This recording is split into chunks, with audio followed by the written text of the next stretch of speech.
हाँ जी, good morning. इतने राजी कैसे हो आप लोग? हाँ, मेरे को देख के तो मेरे तो वीडियो तुमने देखी होंगे पहले। घर पे बैठ बैठ के फालतू में हंसे होंगे तुम। कईयों ने उस वीडियो के चक्कर में एडमिशन ले लिया होगा। यहाँ आते पता चला कि सुबह सुबह और ही कुछ पढ़ना पड़ा आपको। धोखा लगा होगा, आपको लगा हालात बदल गए, जज्बात बदल गए। ऐसे कौन करता है? हाँ, तो यूं तालियां वालियां नहीं बजानी अपने। क्या पढ़ा सुबह वाली क्लास में? बायोलॉजी पढ़ी। पल्ले तो पढ़ी आपके, समझ में आई? हाँ भाई, साइंस ऐसा सब्जेक्ट है जो पढ़ना पड़ता है। मैं जो पढ़ाऊंगा इसको आपको पढ़ने की आवश्यकता वैसे ही आ जाएगा। इतना सिंपल सा सब्जेक्ट होता है, ये अपने आप ही आ जाएगा और अपने क्लास में पढ़ेंगे उसमें याद हो जाएगा। घर पे जाके नहीं भी पढ़ोगे तो भी कोई बात है नहीं। पर साइंस यदि नहीं पढ़ी घर पे जाके तो तीन चार दिन बाद में ये भी नहीं समझ में आता ये आदमी है, कोई अंग है, कोई मशीन है क्या है एग्जैक्टली जिसके बारे में पढ़ के आए थे। तो वहां लोचा हो जाता है बाद में। फिर क्या, आप कभी सिलेबस देखोगे, सिलेबस में लिखा होता है जीके एंड जीएस। क्या लिखा होता है? सामान्य ज्ञान और सामान्य विज्ञान। तो सामान्य सामान्य सब तो दोनों में सेम है, पर एक में लिखा हुआ है ज्ञान, एक में लिखा हुआ है विज्ञान। क्या लिखा हुआ है? विज्ञान का मतलब है वो ज्ञान जो विशेष है, वो ज्ञान जो विशेष ज्ञान है, इसलिए उसको क्या बोला जाता है?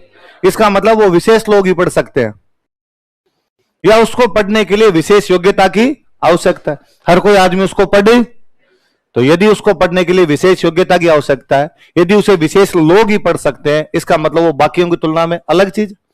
मैं हमेशा कहता हूं, आप लोगों में से हो सकता है किसी ने ऐसी गलती की हो या आसपास करते हुए देखो, तो हमेशा नोटिस करना, आजकल घर वाले बच्चों को 12th तक रखते हैं साइंस, फिर 10th के बाद 11th 12th में क्या सब्जेक्ट दिला दिए? साइंस। और बाद में बच्चे को तुम आर्ट्स पढ़ ले। आप में से किस किसने ऐसा किया है? तुम अपराधी हो अपने खुद के। तुमसे भारत की नागरिकता छीन ली जानी चाहिए, है ना? तुम्हें मतलब भारत में रहने की कोई अधिकार नहीं है। ऐसे कैसे कर सकते हो आप खुद के साथ? हाँ, दो बात, या तो क्या 10th में गलती से साइंस ले लियो और 2 साल बाद में अपने को समझ में आएगी ये दुनिया ये महफिल काम की, तो समझ में आती है कि अपने पहले रॉयल आर्ट्स ही लेनी थी और रॉयल आर्ट्स की तरफ ही अपने को जाना था, तो बढ़िया बात है। लोग इसलिए साइंस के बाद आर्ट्स ले लेते हैं कि उनको तैयारी करनी है, उनको आरएस की तैयारी करनी है, उनको आईएएस की तैयारी करनी है, इसलिए मैं अब साइंस नहीं पढ़ूंगा, मैं क्या पढ़ूंगा? आर्ट्स। ये बड़ा बेवकूफाना सा सवाल है। आप पिछले कुछ सालों के रिजल्ट उठा के देखोगे, आप देखोगे इसमें ज्यादातर वो लोग सिलेक्ट हो रहे हैं जो साइंस के थे। क्योंकि आप ये यकीन मानिए इस बारे में कि साइंस वाला नेचुरली बाकी लोगों की तुलना में इंटेलिजेंट है। इसलिए यदि साइंस वाले को थोड़ी कम मेहनत करनी पड़ेगी, उसके बनिस्बत अपने को थोड़ी ज्यादा मेहनत करनी पड़ेगी।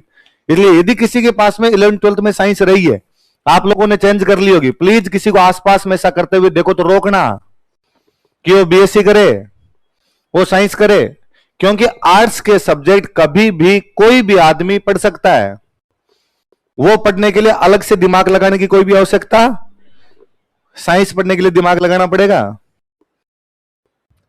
सरकार कहती है, सरकार, मैं नहीं कह रहा, कि बीएससी कर ली किसी बंदे ने, क्या कर ली? अब कहते तो एमए कर ले भले। बीएससी के बाद में कोई भी आदमी क्या कर सकता है? और बीएससी में उसके सब्जेक्ट हो सकता है किसी भी जेड हो, केमिस्ट्री हो, बॉटनी हो, जूलॉजी हो सकता है उसके पास पीसीएम हो कि फिजिक्स हो, केमिस्ट्री और मैथमेटिक्स हो। और बीएससी के बाद उसने कहा अब क्या करूं कि मैं एमए करता हूं हिस्ट्री में, ठीक है, मैं ज्योग्राफी में कर लूं, कोई बात नहीं, इकोनॉमी में, पॉलिटी में, जिसमें तुम चाहते हो उसमें कर लो। कभी आपने सुना कि कोई बीए करने के बाद एमएससी कर ले?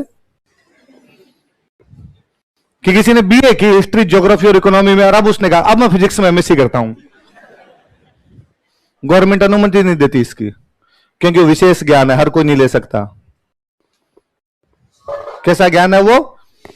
विशेष ज्ञान है जिसे हर किसी को प्राप्त करने की अनुमति, इसलिए पढ़ा जाए, साइंस को बहुत अच्छे ढंग से पढ़ा जाए, है ना सर? यदि थोड़ा सा भी कहीं लगे कि सर ये चीज समझ में नहीं आ रही, क्लास में 4 बार पूछना, 10 बार रोक के पूछना। इसमें शर्म नहीं करनी किसी भी प्रकार की, जिसने की शर्म उसके फूटे कर्म। इसलिए इस मामले में कोई शर्म नहीं आनी चाहिए कि जहां नहीं समझ में आ रही, एक भी चीज नहीं समझ में आ रही और आपको लगता है मैं 10 बार पूछूंगा तो समझ में आएगी, 10 बार पूछना। आपने रुपए दिए इसी पूछने के। यहां क्लास में बैठने के बाद स्टूडेंट वाला लहजा भूलना है। यहां ये सोचना है कि ये सामने जो खड़ा है ये व्यापारी है और हम व्यापारी हैं, विशुद्ध व्यापारी है ना, और आप ग्राहक हो। हम तो आपको जैसे एक किसी आदमी को देखते हैं हमारी नजरें यूं आंखें तेज हो जाती है कि 94,000 आपको देखते कोई स्टूडेंट वाला फील नहीं आता है ना, ये फील आने बंद हो जाते हैं और ये बाद में व्यापार बन जाता है पूरी तरीके से। हाँ, अब व्यापारी अच्छा बनाने के लिए क्या करता है, अपने व्यापार को और अच्छा करता है। हम अच्छा बनाने क्या करते हैं, अच्छा पढ़ा दे, वो किया जा सकता था। आप भी पूरे ग्राहक बन के रहे। और कई बार स्टूडेंट सोचता है कि अब सर को बार बार क्या तंग करें, नहीं, आप ये कहना कि दुकानदार है और दुकान पे अपने सामान लेते हैं तो कितनी साड़ियां फिंकवा देते हैं उसके पास और बाद में लास्ट में जाकर देंगे ना पसंद नहीं है ना। तो उसी प्रकार से 10 बार 15 बार जितनी बार नहीं समझ में, सर वापस समझाओ, सर ये बात समझ में नहीं है, और सर आपको हमेशा समझाएंगे। ऐसा कभी नहीं होगा कि सर आपको कह दे कि मैं ये समझाऊंगा, नहीं। वो आपको डॉक्टर साहब है, वो डॉक्टर है तो वो नब्ज जानते हैं। पहली बात वो जानते हैं कि डॉक्टर जो होता है उसको पता होता है कि कौन सी दवाई देने पे कौन सा रोग ठीक हो जाएगा और कैसे दवाई देने पे कौन सा ठीक हो जाता है। तो वैसे ही सर डॉक्टर है तो वो जानते हैं कि कौन सी बात कैसे पढ़ाएंगे तो बच्चों के समझ में आ जाएगी। पर फिर भी कई बार अपने डॉक्टर से वापस पूछते हैं ना कि डॉक्टर जी दिन में 3 बार लूं, 2 बार लूं, खाली पेट लूं, खाना खाने के बाद में लूं, है ना, कई बातें पूछते रहते हैं। इसके साथ में बाद में घी वाली रोटी खाऊं या नहीं खाऊं, कौन से परहेज रखने हैं, कौन सी चीजों का ध्यान रखना है। तो साइंस में खूब सारी बातें पूछना। साइंस पढ़नी इसलिए भी और जरूरी हो जाती है क्योंकि ये मेंस के अंदर पूरा एक अलग से पेपर है, पूरा एक 65 नंबर का पूरा साइंस और टेक्नोलॉजी का पूरा क्या लगता है, पेपर लगता है। अब इसमें 2 चीजें, एक होती है साइंस और एक होती है टेक्नोलॉजी। मैं कहता हूं टेक्नोलॉजी आर्ट्स वालों का है, टेक्नोलॉजी के साथ में कोई साइंस जोड़ता है तो मुझे लगता है यार इसमें काहे की साइंस, ये तो आर्ट्स वाला बच्चा भी पढ़ सकता है। टेक्नोलॉजी में तो कोई ज्यादा दिमाग लगाने की आवश्यकता नहीं, ये बायोलॉजी में जरूरत पड़ती है। इधर वो बायोलॉजी फिजिक्स केमिस्ट्री ये मूलभूत साइंस है, तो इधर आपको थोड़ा सा अवेयर रहना पड़ता है, ध्यान लगाना पड़ता है, तो साइंस अच्छे से पढ़ना। इसलिए इस बार कहा गया कि भाई साइंस पहला सब्जेक्ट ही लगाया जाए ताकि बच्चे धीरे धीरे पढ़ेंगे तो साइंस में थोड़ा और एडप्ट कर पाएंगे, चीजों को और सीख पाएंगे। अपने वाले सब्जेक्ट हैं हिस्ट्री, पॉलिटी, इकोनॉमी, ज्योग्राफी है, ये कभी भी पढ़ा दिए जाएंगे, आप हमेशा समझ आएंगे। फिर वही मैंने बताया साइंस यदि यहां पढ़ाई और घर पे जाके नहीं पढ़ी तो अगले दिन तक साफ है पूरा। हिस्ट्री आपने नहीं पढ़ी, मैं कहता हूं मत पढ़ना, आप तो यहां क्लास में पढ़ना, क्लास में पढ़ने के बाद घर पे जाके फेंक देना हिस्ट्री वाले बुक साइड में और वापस साइंस पढ़ लेना। अगले दिन वापस आपको मैं याद करवा दूंगा ये कल पढ़ाया था, आपको वापस याद आ जाएगा। या यदि घर पे जाके साइंस को 2 घंटे पढ़ो, हिस्ट्री को बापड़ी को 15-20 मिनट देख लेना, क्यों पन्ने देख लेना, अच्छा ये करवाया था या बस ठीक है, इतने में वो सब चीजें तैयार हो जाएगी। अच्छा ये बताओ देखिए आप में से कितने लोगों ने आरएस वाला पेपर दे रखा है, इस बार वाला प्री दिया था, किसी ने दिया हो आप में से? अच्छा 4-5 लोग, चलो कोई बात नहीं। अच्छा ऐसे कितने लोग हैं जो अभी मान लो आज वैकेंसी आई, अभी वैकेंसी आती है तो ये वैकेंसी ये कहती है कि 1/1/2023 1 जनवरी 2023 को उम्र 21 साल हो सकती है, वो वैकेंसी में अपियर हो सकता है। कितने लोग आप में से जो इस वैकेंसी में अपियर हो जाएंगे? अच्छा ये वाली संख्या आपकी खूब बड़ी सारी है, अपियर हो जाओगे आप इस वैकेंसी में। अच्छा बाकी लोग होंगे वो उनको लगता होगा भाई एज थोड़ी कम बढ़ रही है तो अगली के अंदर हो जाएंगे, और अच्छी बात है। ये तैयारी वास्तव में शांति काल की तैयारी है। मैं कल ही एग्जाम वाले बैच में बता रहा था कि हमारे पास 2 प्रकार के बैच होते हैं। एक बैच वो होते हैं जो वैकेंसी से पहले होते हैं, एक बैच वो होते हैं जो वैकेंसी के बाद। वही मैंने कहा हम व्यापारी हैं, इसलिए वैकेंसी आती है, वैकेंसी आने के बाद भी हमें लगता है कि नहीं बैच बनाते हैं। अब उस बैच का सिलेबस कितने महीने में आपको करवाना है? 3। कितने महीने में? आरपीसी कहती है हम तो 3 महीने बाद पेपर लेंगे, हम तो 2 महीने बाद पेपर लेंगे, हम तो 4 महीने बाद पेपर लेंगे। जितना आरपीसी ने टाइम दिया उतने में करवाना पड़ेगा। 3 महीने में करवाओ, 4 में तो 4 में करवाओ और 6 में तो 6 में करवाओ। अच्छा आपने एडमिशन लिया रिसेप्शन पे तो इन्होंने कहा कितने महीने में करवाएंगे? कितने में? 18 महीने का। और 18 का मैं कहता हूं आपको 18.5 ही लगने हैं, कम नहीं होता हो, क्योंकि आपका सिलेबस इतना लंबा चौड़ा पड़ा है। आप सब्जेक्ट भी गिनोगे तो 18 है। आपको सब्जेक्ट कितने पढ़ने पड़ जाएंगे? 18 सब्जेक्ट पढ़ने पड़ जाएंगे आपको। तो एक सब्जेक्ट का एक महीना भी लेके चले तो भी सीधा टाइम कितना होता है अपना? 18 महीने का टाइम होता है। अब आप सोच के देखो उस 18 महीने के कोर्स को 3 महीने में करवाना पड़े, पर करवाते तो हम वो भी है, क्योंकि हमें लगता है कि भाई अपने नहीं पढ़ाएंगे तो कोई और पढ़ाएगा, और कोई पैसे क्यों ले, अपने लेंगे। तो हमने कहा हम पढ़ा देंगे। तो स्टूडेंट तो उसमें भी आते हैं, भर भर के आते हैं। आपका जो बैच बना इससे भी बड़े बड़े बैच बन जाते हैं प्री वाले टाइम में, पर सबसे अच्छे बैच ये होते हैं जो आपके वैकेंसी से पहले होते हैं। इनमें उनमें क्या करेंगे, जैसे आपको कितने घंटे क्लास का कहा, वहां कितने घंटे क्लास लेंगे, 4, कितना कहा 4, और उनका आगा इसको वेरिएबल करके हम 4 से 6 तक ले जाते हैं, और 6 वाली क्लासें भी फिर वैसी क्लासें होती है कि भाई मैथ्स की क्लास लगा दी, रीजनिंग की क्लास लगा दी, कुछ छोटे मोटे सब्जेक्ट साथ में और चला लीजिए, वैसे वाली क्लासें लगाने लग जाते हैं। वैकेंसी आ जाए, आपातकालीन परिस्थिति हो जाए तो बात अलग है, बाकी सामान्य परिस्थितियों में क्लास इतनी इतनी चलती रहती है। 4 घंटे, 4 घंटे का मतलब 2 सब्जेक्ट पढ़ने डेली, है ना। जैसे एक साइंस पढ़ लिया, एक आगे मैं आपको क्या पढ़ा दूंगा, जैसे मान लो हिस्ट्री पढ़ा दूंगा, 2 सब्जेक्ट पढ़ने। प्री वाली वैकेंसी ये 18 महीने का कोर्स उनको कराना 3 महीने में, फिर हम क्लास लगाते हैं 10 घंटे। हम कहते टिफिन साथ में लेके आना, 7 बजे बैठेगा और हम छोड़ेंगे तेरे को 5 बजे। बंदा क्या पढ़ ले क्या नहीं पढ़ ले बाद में घर पे जाके, फिर वो तो उनमें तो पढ़ाई वो होती है कि कोई बच्चा पहले से थोड़ा बहुत पढ़ा लिखा हो, थोड़ा हम यूं छींटे फेंकते हैं उसके ऊपर, और थोड़े बहुत पढ़ जाए और उनसे बच्चा खुद ही इंटेलिजेंट हो, वो पास हो जाए। बाकी ज्यादातर सिलेक्शन जो मैं हमेशा देखता हूं वो इन बैचों से होता है, फाउंडेशन वाले बैचों से, क्योंकि इनमें आपके पास भी टाइम होता है। डेली 4 घंटे का पढ़ा है। जैसे साइंस वाले सर कितने पेज भरवा गए, 2 पेज, 3 पेज भरवा, 3 मान लो, आज पहला दिन था 3 मान लो, कल 4 हो जाएंगे। पहले दिन थोड़ा समझानी पड़ती है इधर उधर की बातें, मैं भरवा गया तो मैं 3-4 पेज भरवा गया, तो मान लो एक दिन के पेज कितने हुए, 7-8 पेज ही घर पे जाके पढ़ने। ये आप मानोगे एक दिन में भरा दें 50, तो पढ़े जा सकते हैं? नहीं पढ़े जा सकते हैं, बिल्कुल छोड़, तेरे से 4 ही नहीं पढ़े जाएंगे। मैं बता दूंगा ये तो थोड़े दिन बाद में। वो मैं हमेशा कहता हूं कि अभी ये अगला मंडे छोड़ दो, इससे अगले मंडे से हम आपके टेस्ट लेने लग जाएंगे। वहां उन्होंने कहा होगा हम हर मंडे को टेस्ट लेंगे, तो भाई ये अपना आज मंगलवार शुरू हो रहा था ना, अभी 7 दिन में जितना सिलेबस होता नहीं है कि हम टेस्ट लें, उससे अगले मंडे तक हम टेस्ट जितना सिलेबस ले लेते हैं, भले 2 ही टॉपिकों पर उसका टेस्ट लेंगे, और उसके बाद आपका हर वीक में टेस्ट होगा, मंडे को ही होगा, हर मंडे को आपका टेस्ट होता रहेगा। अभी जैसे क्लास पूरी भरी हुई है, जगह ही नहीं है कहीं पे, कोई बैठने की जगह नहीं, घुसने की जगह नहीं, वो क्लास की स्थिति हो रखी है। फिर उन टेस्टों में क्लास देखने वाली होती है कि पहले टेस्ट के अंदर सारे लोग बैठे हैं, सारे पूरी भीड़ आ रखी है, और बच्चे जब तक टेस्ट नहीं होता तब तक कान खा जाते हैं, सर टेस्ट कब है? वहां कहा था हम रिसेप्शन पे टेस्ट लेंगे, सर मंडे तो निकल गए। अरे यार एक मंडे निकला, सिलेबस ही नहीं हुआ, अगले मंडे को हम टेस्ट ले लेंगे।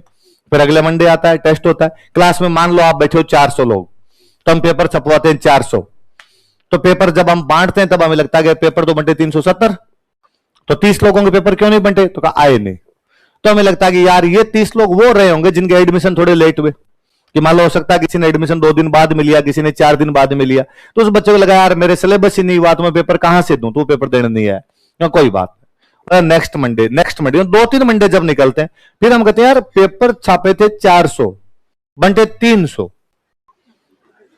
100 लोगों ने टेस्ट नहीं दिया, और जो 300 पेपर बंटे या 50 लोगों ने दिया, 350 बंटे, 50 लोगों ने टेस्ट दिया नहीं, और जिन 350 ने टेस्ट दिया अपने पास ओमार वापस 320 ही आई है। 30 बंदे घर पे ओमार लेके चले गए, क्योंकि उनको पेपर देते समय यह एहसास हुआ कि दुनिया पितल दी है और कोई लेना देना, तो इसको लेके चले गए। अब वो 320 ओएमआर आई, हमने उसको स्कैन किया, पूरा नंबर आए। अब नंबर हम जब चढ़ाने लगे रजिस्टर में, कंप्यूटर में फीड करने लगे, तब हमने देखा कि यार उनमें 20 लोगों के नाम बड़े अजीब है, और 20 लोगों का नाम है Joe Biden, Vladimir Putin, Mohammad bin Tughlaq, Rani Padmavati, James Tod. अब हम क्लास में कहते हैं कि क्लास में टॉपर कौन है? मिर्जा मास्टर कहता है भाई टॉपर विजय कुमार, 2 नंबर पे अजय, 3rd नंबर पे संजय, जो भी होते हैं उनके नाम लेते हैं। तो कोई कहता है सर नीचे वालों के नाम भी बताओ। हाँ यार इनके भी बताएं, ताकि इनको थोड़ा बहुत लगे तो सही कि हम एकदम नीचे से टॉप किए यार। और उनके नाम जब देखते नाम लिखा अलाउद्दीन खिलजी। अब क्लास कहते सर अलाउद्दीन खिलजी कौन है, अलाउद्दीन खिलजी कौन है? अब मैं भी नहीं जानता अलाउद्दीन खिलजी कौन है, क्लास भी नहीं जानती अलाउद्दीन खिलजी कौन है। अलाउद्दीन खिलजी खुद सोचता है मैं हूं शहंशाह आलम, ये -4 नंबर मेरे आए हैं सर और इसीलिए मैंने मेरा नाम क्या रखा इसके अंदर अलाउद्दीन खिलजी है। तो तू चिंता मत कर, बिल्कुल तो मैं देख लूंगा, है ना। मामा के मामा रिवाता नहीं करनी। हाँ तो मैं ये ज्यादा बेहतर तरीके से जानता हूं कि भाई क्या चीजें आप करोगे और क्या चीजें नहीं करोगे। तो ये ऐसी बेसिक गलतियां आप भी करोगे। मुझे अच्छा लगेगा यदि आप मेरे को झूठा साबित कर देंगे और आप कहेंगे कि नहीं सर हम सारे टेस्ट देंगे। उल्टा होता ही है। जैसे इस बिल्डिंग में अपने 3 क्लास है ना, आपका बैच चलता है, 2 बैच और चलते हैं। तो मंडे वाले दिन जैसे मैं आपका बैच लेने के लिए आया, तो कई बार अब टेस्ट होगा कैसे, तो किसी बैच में 7 से 9 हो जाता है, किसी बैच में 9 से 11 हो जाता है, किसी बैच में 11 से 1। बस जैसे अपने पास अवेलेबिलिटी होती है उस हिसाब से टेस्ट ले लेते। बस 2 घंटे का टेस्ट लेना, 6 घंटे की क्लास है मान लो, या 4 घंटे के पुराने बैच होते हैं उनकी 6 घंटे क्लास होने लग जाती है। 6 घंटे क्लास है तो 2 घंटे ले लो टेस्ट और 4 घंटे पढ़ा दो। और यदि 4 घंटे क्लास चल रही तो कई बार तो होता है 4 घंटे पढ़ा दो और 2 घंटे का टेस्ट लेके एक्स्ट्रा कर लो, या 2 घंटे का टेस्ट ले लो और 2 घंटे पढ़ा दो, वैसा ऐसा कुछ कर लिया जाता है। तो कई बार जैसे मैं आपका 9 से 11 आपका क्लास में आ रहा हूं, नीचे वाला जो बैच है उसमें 9 से 11 टेस्ट है, वो बच्चे मेरे को सीडीओ में मिलते हैं बैग लिए हुए, मैं उनकी तरफ मुस्कुराता हूं, वो मेरी तरफ मुस्कुराते हैं, या तो मुस्कुरा के नीचे गर्दन करके निकल जाता है, मैं उसकी तरफ देख लेता हूं तो मुस्कुरा कहता है सर टेस्ट है आज। वो तो मेरे को पता है तू 9 बजे बैग लेके जा रहा है तो टेस्ट तो है, पर तूने जब एडमिशन लिया था तो वहां रिसेप्शन पे 3-4 बार माएं चढ़ा चढ़ा का होगा, ये टेस्ट वेस्ट तुम लेते हो कि नहीं लेते हो, और ये पेपर बनाता कौन है तुम्हारे, और ये कॉपियां कौन चेक करता है तुम्हारी, और ये जो मास्टर पढ़ाते हैं इनको खुद को भी कुछ आता है कि नहीं आता है। जब स्टूडेंट वहां फीस जमा करवाता है तभी ये सब बातें पूछता है, या आने के बाद इन सब बातों से उसका कोई भी लेना देना नहीं होता है। तो आप तो ऐसा नहीं करेंगे, आप पढ़ेंगे सारे के सारे, पक्की बात। चलो यदि आप पढ़ेंगे तो मुझे अच्छा लगेगा। अक्सर किसी व्यक्ति को गलत सिद्ध होने पे बुरा लगता है कि आप उसको यदि रॉन्ग प्रूव कर दो, उसको लगता है यार मेरी बात तो रही नहीं। मैं खुश होऊंगा यदि आप सब मेरे को झूठा साबित कर देंगे और आप कहेंगे कि सर हम सारे टेस्ट देंगे, हम हो सकता है एक दिन क्लास बंक मार लें लेकिन कभी भी टेस्ट बंक। मैं कई बार मंडे को पूछता हूं अरे यार तुम नहीं आए थे कल, सर कल मेरे यूनिवर्सिटी में काम था। कितने घंटे का काम था, तो सर 2 घंटे काम था। तो यार 2 घंटे टेस्ट दे लेता, बाकी 4 घंटे में जाकर काम करवा लेता। सर क्लास तो मैंने ली थी, मैं एग्जैक्टली मैं यही कहना चाहता हूं कि क्लास नहीं लेता तो भी कोई बात नहीं थी, टेस्ट देना था ज्यादा जरूरी वो था। क्लास नहीं भी लेता कि साथ वाले से पूछ लेता यार, वो समझा देता, नोट्स की कॉपी मार के पढ़ लेता, मेरे से आगे पूछ लेता कि सर ये 4 लाइनें नहीं समझ में, मैं समझा देता। वो टेस्ट वाला 2 घंटे का फील अब कोई तेरे को कैसे दे सकता है, वो तो क्लास में बैठता तो इधर से दिया जाता। तो आप सारे लोग टेस्ट देंगे, हाँ तो वो भाई ध्यान रखना है। तो एक तो साइंस वाली बात ध्यान रखनी है कि साइंस यदि सब्जेक्ट लगा तो पहले दिन से इसको सीरियस लेना। और फिर एक ये भी देखा हमने कि स्टूडेंट शुरू की क्लासों में खूब अच्छा पढ़ता है, इसलिए ज्यादातर स्टूडेंट के मेरे वाला सब्जेक्ट याद रहता है, क्योंकि वो शुरू में तैयार हो गया था कि मैं सब कुछ पढ़ूंगा। वो महीने भर मेरे वाली क्लास चलती है, साथ में ज्योग्राफी की चलती है, इकोनॉमी की क्लास चलती है, उसको भी खूब अच्छे से पढ़ता है, ज्योग्राफी भी उसको याद होती है इकोनॉमी में। फिर बाद में धीरे धीरे मान लो साइंस लगी, तब तक जाते जाते उसको ब्रह्म ज्ञान हो जाता है और उसके समझ में आ जाता है कि नहीं कोई मतलब नहीं है, तो बाद में उसको जाके छोड़ना ही शुरू कर देता था। आपके लिए अच्छी बात है कि आपके पहले दिन साइंस लगी, क्योंकि शुरुआत वाला वो जोश है, इस चक्कर के अंदर एक 65 नंबर का पूरा सब्जेक्ट तैयार हो जाएगा। और मैंने देखा कि जिन लोगों के साइंस थोड़ी सी अच्छी हो जाती, थोड़ी सी, ज्यादा नहीं, ये सामान्य विज्ञान है, विज्ञान के आगे एक शब्द और लगा हुआ है सामान्य, मतलब ज्यादा नहीं आनी चाहिए। कितनी आनी चाहिए आपको, सामान्य। जिन लोगों की साइंस थोड़ी सी भी अच्छी हो जाती है उनका प्री कभी नहीं रुकता। और प्री है ना पूरा भाई, स्टूडेंट आगे कहता है कि सर राइटिंग प्रैक्टिस कब कराओगे, लेखन शैली हमें बता दो कैसे है, भाषा कैसी होनी चाहिए, मीडियम कब लूं, कौन सा लूं। ये बातें तब काम आएगी जब प्री पास होगा। सर राइटिंग प्रैक्टिस कैसे करूं, तो बोला प्री तो पास हो, राइटिंग का मौका तो दे सरकार, प्रैक्टिस तो कर लेंगे अपने। अब प्री केवल ज्ञान का खेल है। प्री वाले में सीधा है, या तो आपको सवाल आता है या आपको सवाल नहीं, या तो 2 नंबर या 0 नंबर, बीच का कोई रास्ता।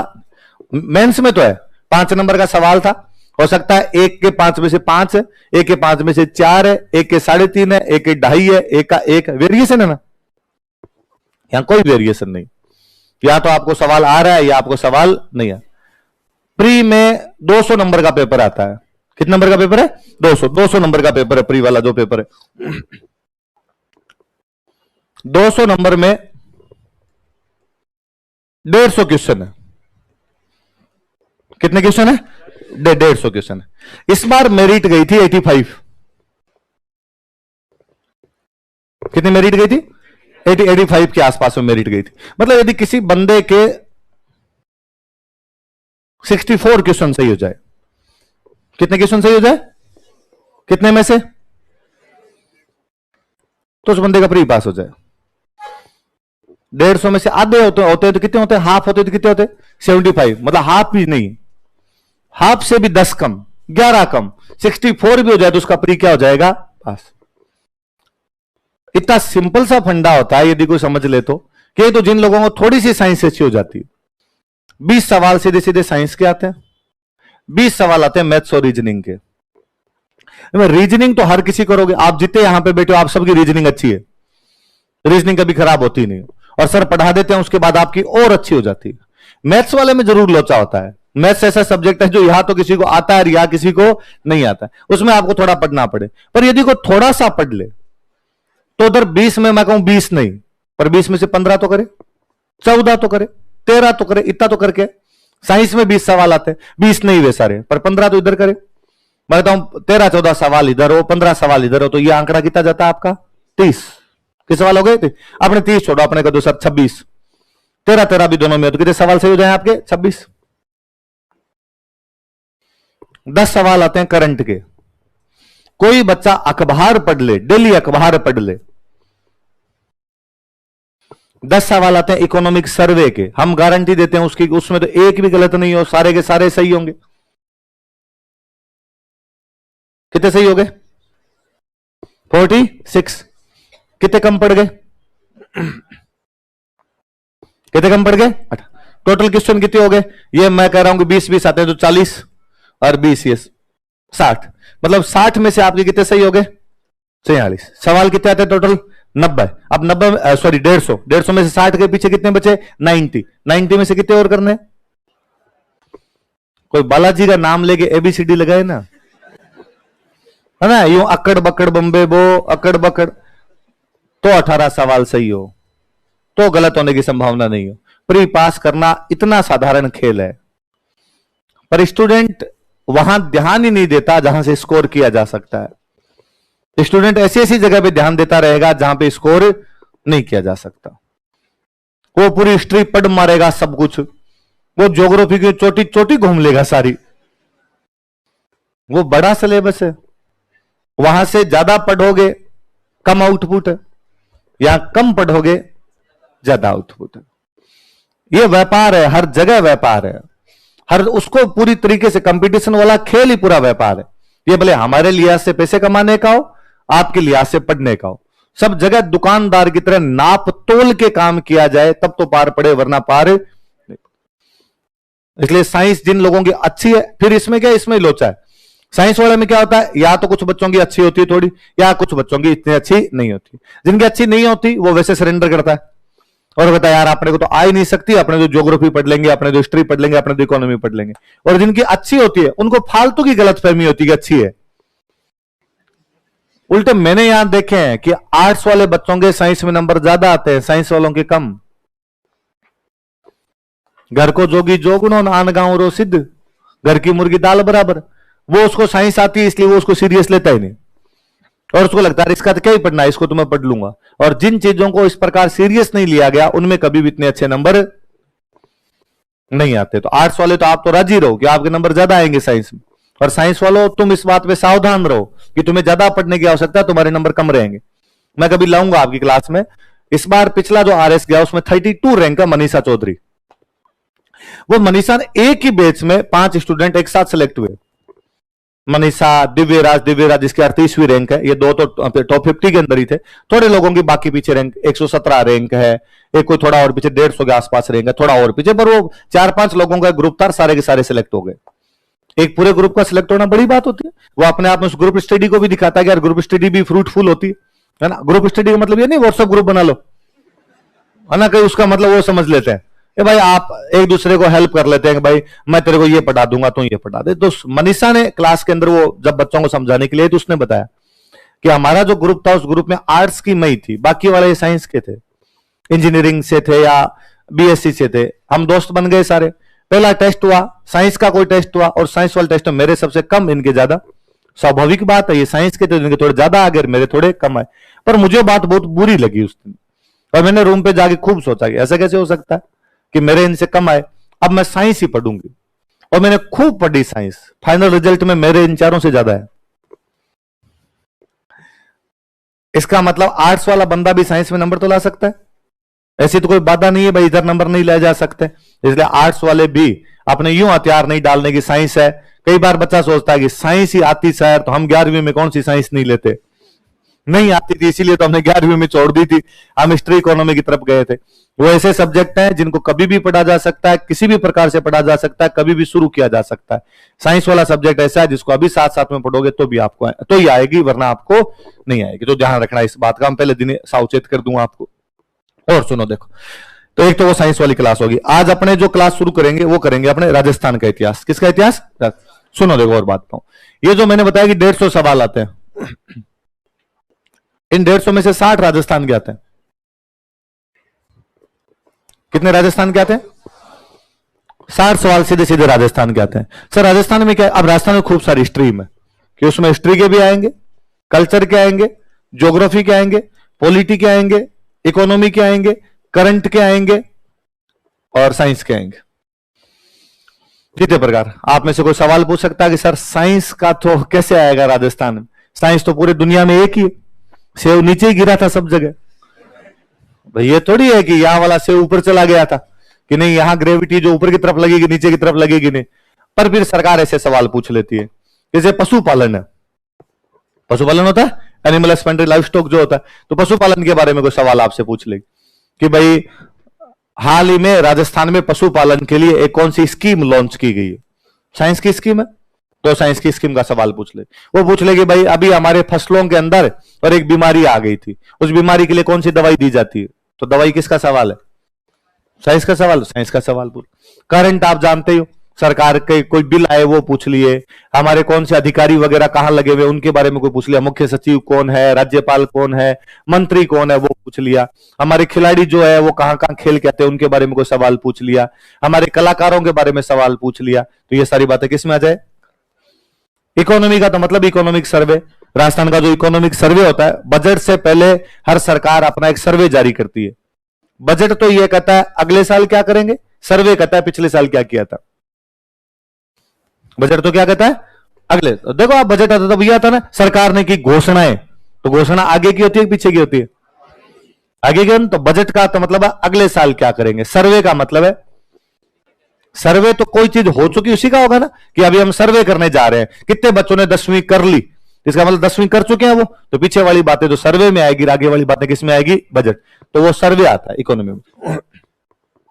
पॉलिटी में अपने जानते हैं राजस्थान का राज्यपाल कौन, क्या काम करता है, कौन से बिल आते हैं, सरकार कैसे काम करती है, हमारा पंचायती राज सिस्टम कैसे काम करता है, हमारी म्युनिसिपल कॉर्पोरेशन नगर निगम जो होते हैं वो क्या काम करते हैं, कौन से सब्जेक्ट होते हैं, कितने रुपए दिए जाते हैं, सरपंच कैसे बनता है, ग्राम पंचायत क्या होती है, ग्राम सभा क्या होती है, कितने साल के लोग वोट दे सकते हैं, क्या राइट्स होते हैं उनको, कैसे हटाया जा सकता है, कैसे इलेक्ट किया जाता है, ये सारी जो क्वेश्चन होंगे किसमें आएंगे? पॉलिटी। ज्योग्राफी आप जानते हो, पूरा कोई फिजिकल डिवीजन पूछे, हमारे क्या क्या कहां पे कौन कौन से मिनरल्स मिलते हैं, कौन सी इंडस्ट्री है, कौन सी यहां पर अपने खेती होती है, ये सारे सवाल पूछे, किसमें आ जाए आपके? जो ये दो चीज बची बाद में, एक बचा हिस्ट्री और एक क्या बचा आपका? कल्चर। कौन कौन सी दो चीजें? हिस्ट्री और कल्चर। एक तो ये दोनों चीजें एक दूसरे के साथ जुड़ी होती है। हिस्ट्री को आप कल्चर से अलग नहीं कर सकते और कल्चर को आप हिस्ट्री से अलग। आप यदि ये कहो कि मैं हिस्ट्री नहीं पढ़ूंगा, केवल कल्चर पढ़ लूंगा, पढ़ने को तो पढ़ लेते हैं लोग, लेकिन पढ़ने में बहुत ज्यादा दिक्कत आती। ऐसे मैं हमेशा कहता हूं कि यार हिस्ट्री और कल्चर को मिला के क्वेश्चन आते हैं 20। कितने क्वेश्चन आते हैं? 20। उसमें कल्चर के आएंगे 12 और हिस्ट्री के आएंगे 8, या कल्चर के आएंगे 13 और हिस्ट्री के आएंगे 7। मतलब कल्चर के हमेशा ज्यादा रहेंगे, हिस्ट्री के क्या रहेंगे? हमेशा कम। तो हिसाब तो ये कहता है कि पहले कल्चर पढ़ा दो और बाद में क्या पढ़ा दो? हिस्ट्री। भाई जिसके ज्यादा आते हैं वो पहले पढ़ाओ और इसके कम आते हैं वो बाद में पढ़ा दो। पर यदि पहले कल्चर शुरू कर दी जाए, मेरे खूब बैच में करके देखी हुई, मैं पढ़ाता ही हूं, पर बच्चे को समझाने में डबल जोर आता है, मुझे ज्यादा जोर आता है, बच्चे को समझने में और जोर आता है। कारण कि कल्चर में क्या पढ़ते हैं अपने, कि कल्चर में अपने पढ़ा मान लो फेस्टिवल, अब फेस्टिवल पढ़ रहे हैं, कल्चर में हमने पढ़ा फेयर पढ़ने शुरू किए, और कोई फेस्टिवल पढ़ा और उस फेस्टिवल में लिखा कि ये फलाना फेस्टिवल फलाने राजा के टाइम शुरू किया गया। तो स्टूडेंट पूछता सर ये फलाना राजा कौन था, ये फलाना राजा कहां का था? मैंने आगे पढ़ाना शुरू किया डांस, और मैंने डांस में बताया कि फलाने राजा ने फलाने डांस को प्रमोट किया था। तो फलाना राजा कौन था? उस फलाने राजा ने इस डांस को क्यों प्रमोट किया, दूसरे को तो नहीं किया सर प्रमोट। मैं आगे कोई देवता पढ़ाने लगा, देवताओं मैंने वापस लिखा कि फलाने राजा को फलाने देवता ने आशीर्वाद दिया था, उसको नहीं जानता। इसलिए हिस्ट्री यदि पहले पढ़ी हो, अब मैं पहले हिस्ट्री पढ़ा देता हूं, मैं हिस्ट्री पढ़ाने के बाद कल्चर, मैं हिस्ट्री जब पढ़ाता हूं तो मैं बोर्ड पे खड़ा ही रहता हूं, मैं एक एक चीज लिखवाता हूं, ये देखो राजा का नाम, ये राजा इस सन में बना था, ये हुआ था, ये हुआ था। कल्चर वाले टाइम में चेयर पे रहता हूं, मुझे पता अब मुझे खड़े होने की आवश्यकता नहीं। अब मेरे को लिखवाना कुंभलगढ़ का किला, कुंभलगढ़ फोर्ट। मैं जानता हूं कि मेरे सामने जो स्टूडेंट बैठते हैं ये कुंभलगढ़ के बारे में 10 बात तो जानते हैं, क्योंकि हिस्ट्री में पढ़ गया है। अब मैं यदि कहता हूं कि इस किले का निर्माण कुंभा ने करवाया था, तो स्टूडेंट मेरी तरफ देखता है नहीं, नीचे ही रहता है। और आगे नेक्स्ट बोल क्या लाइन है, हमें पता है इसका निर्माण कुंभा ने करवाया था। मैं कहता हूं इस किले में महाराणा प्रताप का जन्म हुआ था, वो चुपचाप लिखता प्रताप जन्म हुआ, वो जानता है कि प्रताप। वरना मैं सीधा कुंभलगढ़ पढ़ाऊं, मैं कहता हूं कुंभा ने इसका निर्माण करवाया, तो वो फिर मेरी तरफ देखता है कि सर कुंभा तो बताओ कौन है। बिना कुंभा के मुझे क्या पता चले कुंभा कौन था जिसने कुंभलगढ़ बनवा दिया था। तो हिस्ट्री और कल्चर दोनों एक दूसरे से जुड़े हुए हैं, कि आप हिस्ट्री को कल्चर से अलग नहीं कर सकते और कल्चर को हिस्ट्री से अलग नहीं कर सकते, तो दोनों चीजें जुड़ी रहती है। तो राजस्थान वाला पोर्शन इसलिए भी अपने को साथ साथ में ज्यादा पढ़ना पड़ता है कि अब इसका दूसरा पहलू, एक तो मैंने वो बताया कि यदि कोई खाली साइंस पढ़ ले, मैथ्स रीजनिंग पढ़ ले और उनको थोड़ा अच्छा कर ले, करंट और ये अपने आप अच्छे हो जाते हैं, तो भी उसका पास क्या हो जाता है, प्री।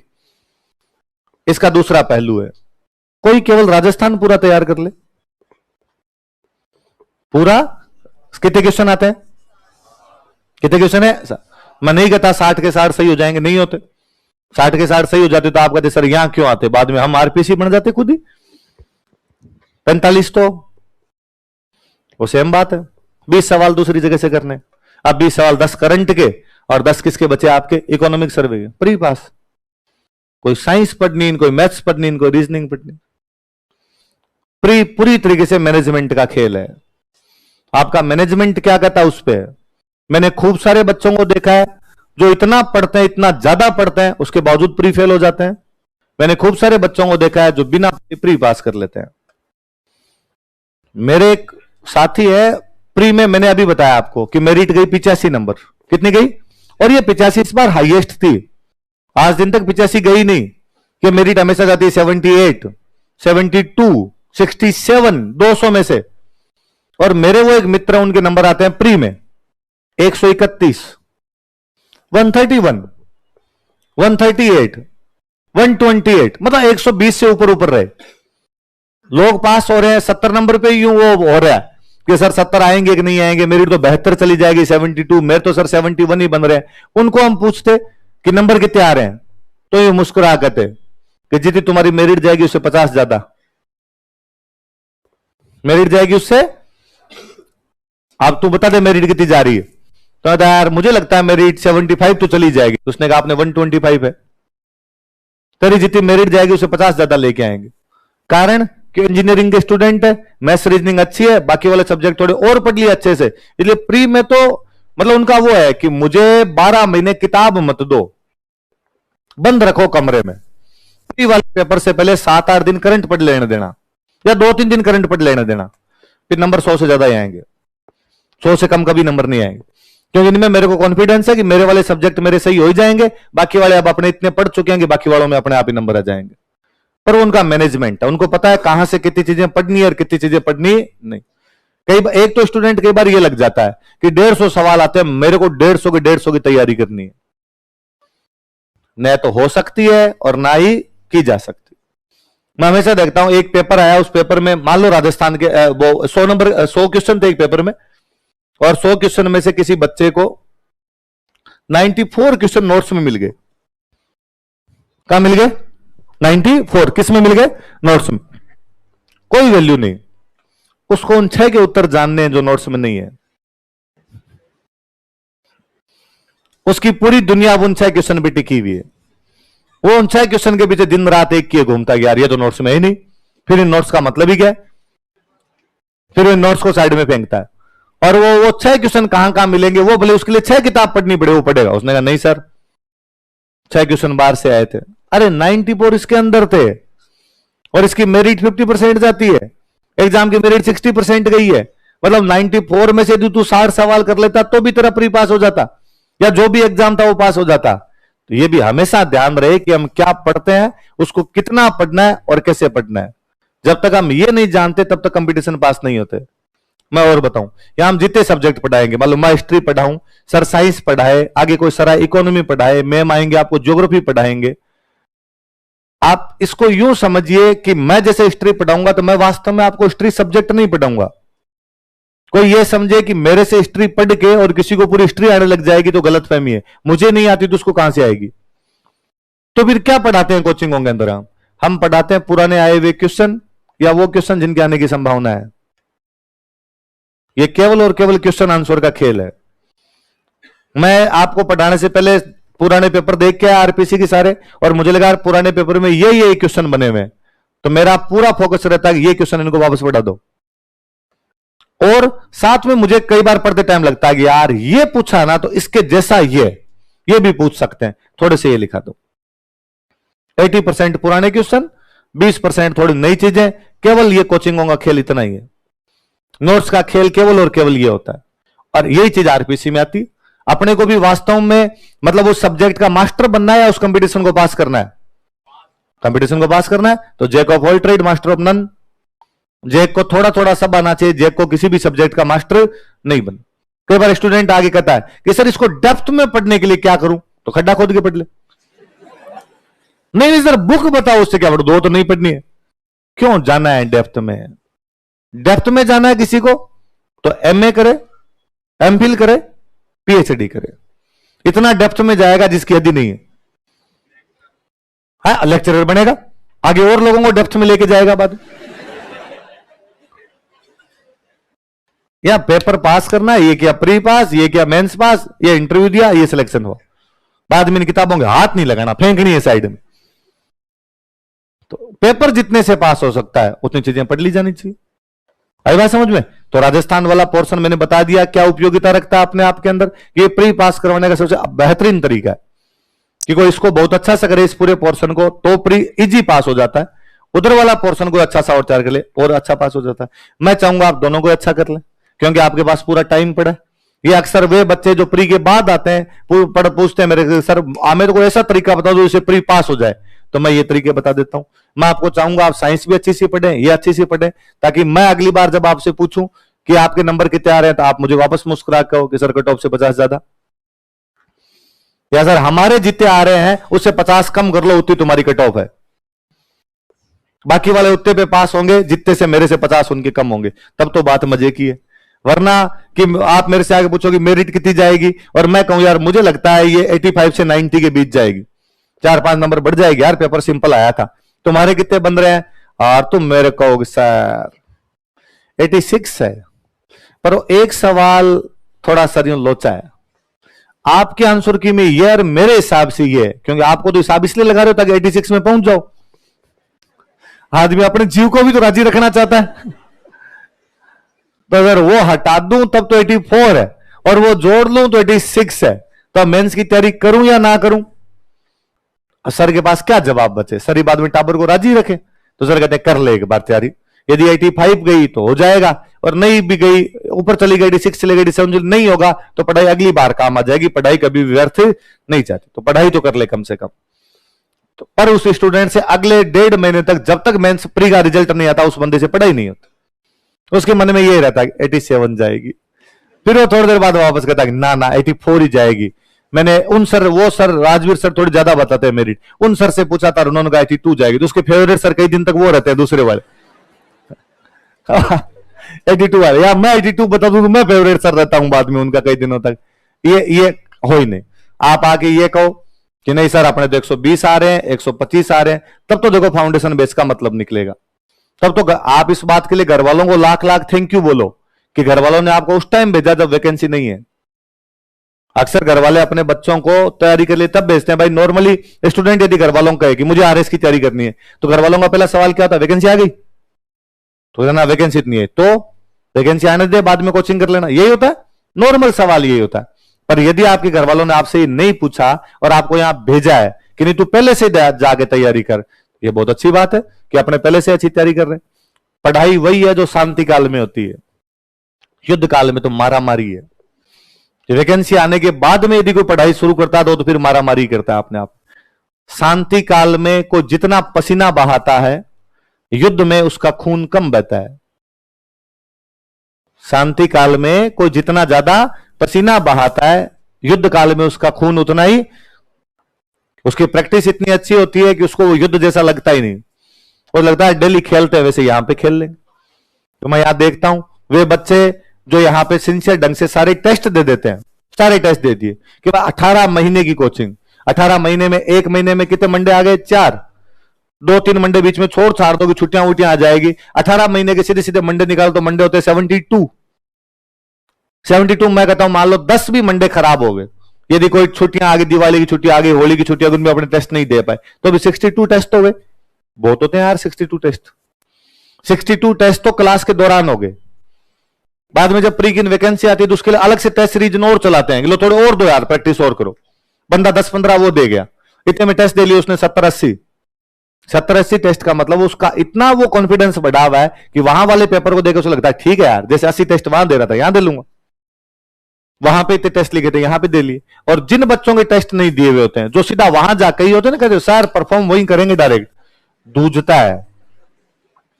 मैंने आपने खुद ने कभी एग्जाम को दूसरे एग्जाम दिए आरएस नहीं दिया, देखा होगा कि कई बार हर क्लासरूम में ऐसा होता है कि किसी बच्चे को वॉमिटिंग आनी शुरू हो गई है ना, लड़कियां अक्सर रोने लग जाती है एग्जाम हॉल के अंदर, जोर जोर से रो रही है उसके अंदर। मैंने एमए के रीने एग्जाम में देखा, मेरे पीएचडी चल रही है, मेरे वो पीएचडी के पेपर चले और पीएचडी वाले पेपर में एक को दूसरे सब्जेक्ट की लड़की हमारे क्लासरूम के अंदर बैठी हुई और वो जोर जोर से रोने लग गई। कोरोना वाला टाइम, वो भाग के मास्टर सारे भागे, क्या हुआ क्या हुआ? सर कुछ ही नहीं आ रहा मेरे को इसमें। आपने यूनिवर्सिटी और गजब है ये। हाँ? हाँ? इसके लिए पूछने की आवश्यकता नहीं, इमरजेंसी सर्विस है बिना। हाँ इसका ध्यान रखना आपने। वो टीचर भाग के क्या हुआ तेरे? सर मेरे कुछ आ नहीं रहा है। टीचर अपने और भोले भले लोग, टीचर वापस करें, देखो इस एग्जाम में तो कुछ भी लिख दोगे ना तो पास हो जाओगे। मैं तुम ये कैसे कह सकते हो? तुम तो टीचर हो यार, तुम तो ये कहो कि नहीं आंसर तो लिखना पड़ेगा। उसने कहा कुछ ही नहीं आता है तो क्या लिखूं? तो टीचर और तरीका बता रहे हैं उसको, तुम ना क्वेश्चन को वापस उतार दो 3-4 बार। क्वेश्चन की जो लैंग्वेज है ना, इसको घुमा फिरा के लिख दो। हम ही तो जान चेंगे कॉपी, हम पास कर देंगे तेरे को। ये क्यों है? क्योंकि पहले प्रैक्टिस नहीं है। ये नहीं है कि उसको आता नहीं है, आता है उसको। वो यदि एग्जाम देने के लिए आई तो पढ़ के आई है, पक्का पक्का उसने कुछ ना कुछ पढ़ा होगा, पर वहां पे आके उसको डर लग रहा है क्योंकि उसको पहले से कोई एग्जाम लिखा हुआ नहीं लिखा, तो उसको लगा कि मैं भूल गई। या कोई स्टूडेंट होता है उसको लगता है, मैं खूब सारे स्टूडेंट को जानता हूं जो वॉमिटिंग करने बाहर जाते हैं, थोड़ी देर के अंदर टॉयलेट जाएंगे, पानी पीने के लिए जाएंगे क्योंकि घबराते हैं। पहले खूब पढ़ा हुआ रहता है लेकिन टेस्ट नहीं दिए हुए थे, तो वहां जाके समझ में आता है कि टेस्ट का महत्व क्या होता है अपने आप में। तो पहले बड़ी बात है तो 2-3 चीजों का ध्यान नहीं रखना कि क्या पढ़ना, कैसे पढ़ना, ये चीजें हमेशा आपके जहन में रहनी चाहिए। अच्छा ऐसे कितने लोग हैं जिनको आरपीसी का जो आरएस का सिलेबस है वो पता है? कि आपका सिलेबस क्या क्या है? सुनाओ देखिए खड़े होके। सिलेबस बता, सिलेबस हाँ। राजस्थान हिस्ट्री का सिलेबस बता।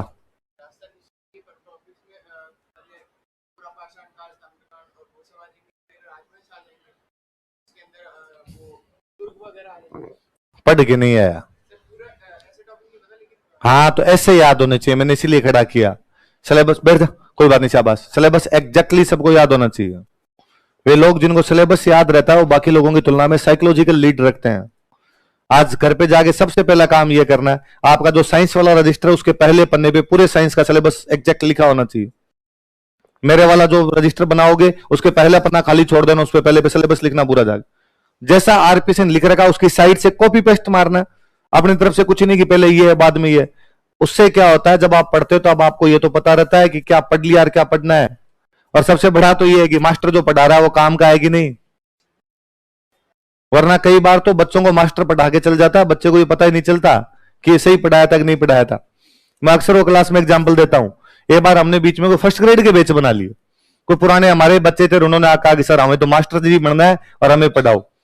अब वो फर्स्ट ग्रेड वाले बैच बना तो लिए, पर यहाँ आरएस के बैच इतने होते हैं, उन बच्चों को पढ़ाए कौन? हमारी वाली फैकल्टी सारी आरएस में लगी रहती है। तो क्या यार थोड़े नए टीचर ले आते हैं, उनसे पढ़ा देते हैं। तो साइंस के एक नए सर लेके आए और साइंस वाले उन सर को उस क्लास में भेजा। मैं गया बाद में, मैंने जाके पूछा कि भाई साइंस में सर आए थे, कैसे पढ़ा गया? और लड़कों ने सर बेहतरीन, मजा आ गया। क्या पढ़ाया था सर? वेरी गुड, बहुत अच्छी बात है। दूसरे दिन वापस जाकर अरे सर पूछो ही मत आप क्या पढ़ा रहे हैं हमें। 10 दिन बाद में स्टूडेंट आए, उन्होंने कहा कि सर इन सर ने जो टॉपिक पढ़ाया वो हमारे सिलेबस में नहीं है। तभी तुम कह रहे थे कि पता नहीं क्या पढ़ा रहे हैं सर, तुम्हें समझ ही नहीं आ रहा था। तो तुम 10 दिन से पढ़ क्यों रहे थे? कि मजा तो आ ही रहा था सर। तो ऐसे मजे लेके क्या करना है आपने? तो सिलेबस सबको याद होना चाहिए। कल याद करके आओगे? चलो आप अपना हेडिंग डालो, लिखो राजस्थान का इतिहास, हिस्ट्री ऑफ राजस्थान। राजस्थान का इतिहास। नया रजिस्टर नहीं है तेरे पास? इसमें साइंस ही लिखी, इसमें दोनों लिखेगा? साइंस का अलग है?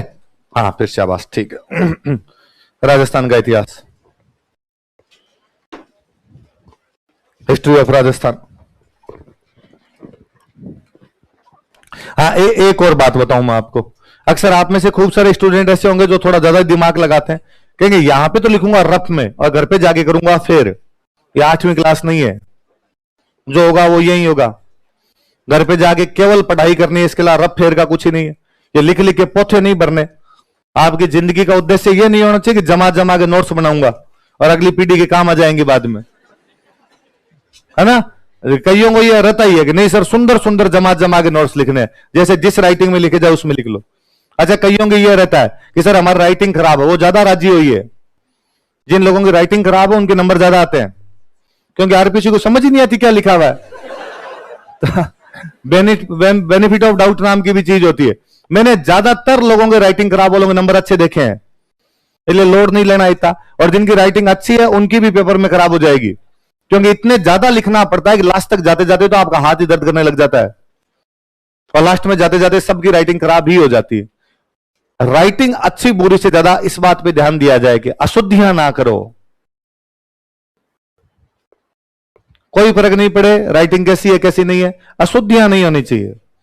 शब्द लिख रहे हो सही या नहीं लिख रहे हो उस पर ज्यादा ध्यान दिया जाना चाहिए। यह नहीं कि आपने राजस्थान का इतिहास लिखा और उसको ऐसे लिख रहे हो फिर, या उसको बाद में ऐसे लिख रहे हो। ये मारा मारी है। लिखने में आप भले ही हो, इतिहास को ऐसे भी लिख दोगे, नहीं समझ में आ रहा तो भी पल्ले पड़ता है कि चल चुला जाएगा, राइटिंग तो खराब है, समझ लेगा अगला हास लिखा तो आगे इति लिखा होगा और तो क्या है ना।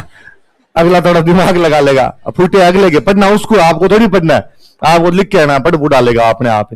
ये नहीं होना चाहिए, ये वाले ज्यादा खराब करते हैं अपने। अच्छा जब हम ये बात करते हैं कि भाई हम राजस्थान की हिस्ट्री पढ़ेंगे, तो कई बार कोई स्टूडेंट भी आकर देगी सर लो राजस्थान की हिस्ट्री की कोई एक बुक बता दो सर कि जिसके अंदर राजस्थान की हिस्ट्री हो। मेरा राजस्थान की हिस्ट्री की एक बुक तो हो ही नहीं सकती। सर पुरानी कोई बुक बताओ, पुराने टाइम में राजस्थान की हिस्ट्री पे पूरी एक बुक लिखी गई हो। तो यार नहीं यार, पुराने टाइम में तो राजस्थान की हिस्ट्री पे एक बुक लिखी नहीं गई। क्यों नहीं लिखी गई? क्योंकि पुराने टाइम में राजस्थान था ही नहीं। पुराने टाइम में तो अलग अलग स्टेट थे। एक राजा था, उसका राज्य था मेवाड़, एक राजा था उसका स्टेट था मारवाड़, किसी का स्टेट था जयपुर, किसी का था बीकानेर, भरतपुर, टोंक, धौलपुर, जैसलमेर, अलग अलग स्टेट हुआ करता। अब यदि मेवाड़ के राजा को हिस्ट्री लिखवानी है तो राजस्थान की लिखवाएगा मेवाड़ की? भाई अपने आज राजस्थान सरकार कहे कि हम राजस्थान की हिस्ट्री लिखवाएंगे तो पंजाब की थोड़ी लिखवाते हैं, राजस्थान की जो लिखवाते हैं। तो मेवाड़ ने मेवाड़ की लिखवाई, मारवाड़ ने मारवाड़ की लिखवाई, जैसलमेर ने जैसलमेर की लिखवाई और भरतपुर ने भरतपुर की लिखवाई। इसलिए एक कोई किताब नहीं जिसमें पूरी राजस्थान की हिस्ट्री हो, पुराने टाइम में लिखी गई। हाँ ये बात अलग है कि मेवाड़ वाली हिस्ट्री में मारवाड़ की बात मिल जाएगी, मारवाड़ वाली हिस्ट्री में जैसलमेर की बात मिल जाएगी। वो स्वाभाविक बात है कि राजस्थान की हिस्ट्री आज लिखने बैठो तो पंजाब की 4 बात आई जाएगी। और नहीं तो आप लिखोगे राजस्थान में इंदिरा गांधी नहर आती है जो पंजाब से निकलती है, पंजाब की बात आ गई। आप लिखोगे राजस्थान के एक मुख्यमंत्री ने पंजाब के मुख्यमंत्री के साथ समझौता किया तो पंजाब के मुख्यमंत्री का नाम आ गया, बस वैसे नाम है। मेवाड़ के राजा ने मारवाड़ के राजा से युद्ध किया तो कौन से राजा से किया? मारवाड़ का राजा मेवाड़ में शादी करने के लिए आया तो कौन सा राजा शादी करने के लिए? वो भले मिल जाए, बाकी पूरे राजस्थान की हिस्ट्री एक साथ नहीं मिलती। ये पूरे राजस्थान की हिस्ट्री जिस बंदे ने एक साथ लिखी उस आदमी का नाम था जेम्स टोड। उस आदमी का नाम क्या था? जेम्स टोड नाम का एक बंदा था। वो पहला आदमी था जिसने पूरे राजस्थान की हिस्ट्री एक साथ लिखी। इसलिए हम कहते हैं कि वो राजस्थान के इतिहास का फादर है, वो राजस्थान के इतिहास का जनक, राजस्थान के इतिहास का पिता है। तो राजस्थान के इतिहास का पिता किस आदमी कहा जाता है? तो आपने लगता है इस बंदे के क्या पढ़ी थी? जब अपने वाले ही नहीं लिख के गए अपनी हिस्ट्री, तो इस आदमी कैसे क्या पढ़ी थी कि ये अपनी पूरी हिस्ट्री लिखे? हुआ क्या कि अंग्रेज जब, चलो मुझे एक सामान्य बात बताओ, अंग्रेज जब अपने देश में आए थे तब अपने देश में सबसे बड़ी पावर कौन सी हुआ करती? अंग्रेजों का जब राज यहां पे जम गया था, राज जमने के बाद में सबसे बड़ी पावर कौन सी थी? सुनो लो, कोई बात नहीं, जीता आता आपको। जब अंग्रेज आए थे तब भारत की बड़ी पावर थी मुगल। कौन थे? क्योंकि अंग्रेज आए थे तब भारत का मुगल बादशाह था अकबर। मुगल बादशाह कौन था? अकबर तो बड़ा राजा था। अकबर, बाद में जहांगीर, बाद में शाहजहां, बाद में औरंगजेब। तब तक तो अंग्रेजों ने बिजनेस ही किया, अंग्रेज यहां बिजनेस करते रहे। औरंगजेब के मरने के बाद मुगल बादशाह इतने बेलखने हुए, इतने बेलखने हुए जिसकी हद नहीं। इसलिए अंग्रेजों की अपेक्षाएं बढ़ी, उनकी जो एक्सपेक्टेशन थी वो बढ़ी, और उनको लगा कि केवल बिजनेस ही क्यों करे, अपने को भारत पे राज करना चाहिए। क्या करना चाहिए भारत पे? तो उन्होंने यहां पे लड़ाइयां करनी शुरू की राज के लिए। मुगलों के दिन ढल रहे थे तो भारत में जो पावर ऊपर आ रही थी वो भारत की पावर थी मराठे। कौन थे? मुगलों के दिन ढले तो भारत में कौन सी पावर ऊपर आई? कौन सी पावर ने राइज किया? मराठे। ये पावर बैलेंस है सीधा सीधा। एक कोई पावर पीक पे जाएगी फिर वो डिक्लाइन करेगी, तो उसकी जगह कोई ना कोई दूसरी पावर ऊपर आएगी। पहले मुगल पावर पे थे, वो डिक्लाइन किए तो उनकी जगह पावर पे कौन चले गए? मराठे चले गए। अब उधर से अंग्रेज भारत में राज करना चाहते हैं, इधर से मुगलों की जगह कौन लेना चाहते हैं? मराठे। एक ही म्यान में दो तलवारें। इसलिए यहां पर जो लड़ाइयां हुई वो किस किस के बीच में? ये क्या रहे, ध्यान नहीं रखते किसी चीज का। किस किस के बीच में लड़ाई हुई? अंग्रेजों की और मराठों। माइक सही रखा करो। अंग्रेजों की और मराठों की तीन लड़ाइयां हुई। कितनी लड़ाइयां हुई? तीन। इनके बीच में पहली लड़ाई होती है 75 से लेके 82। कब से कब के बीच में होती है? 75 से 82। ड्रॉ, ना तो अंग्रेज जीते ना मराठे इसमें हारे।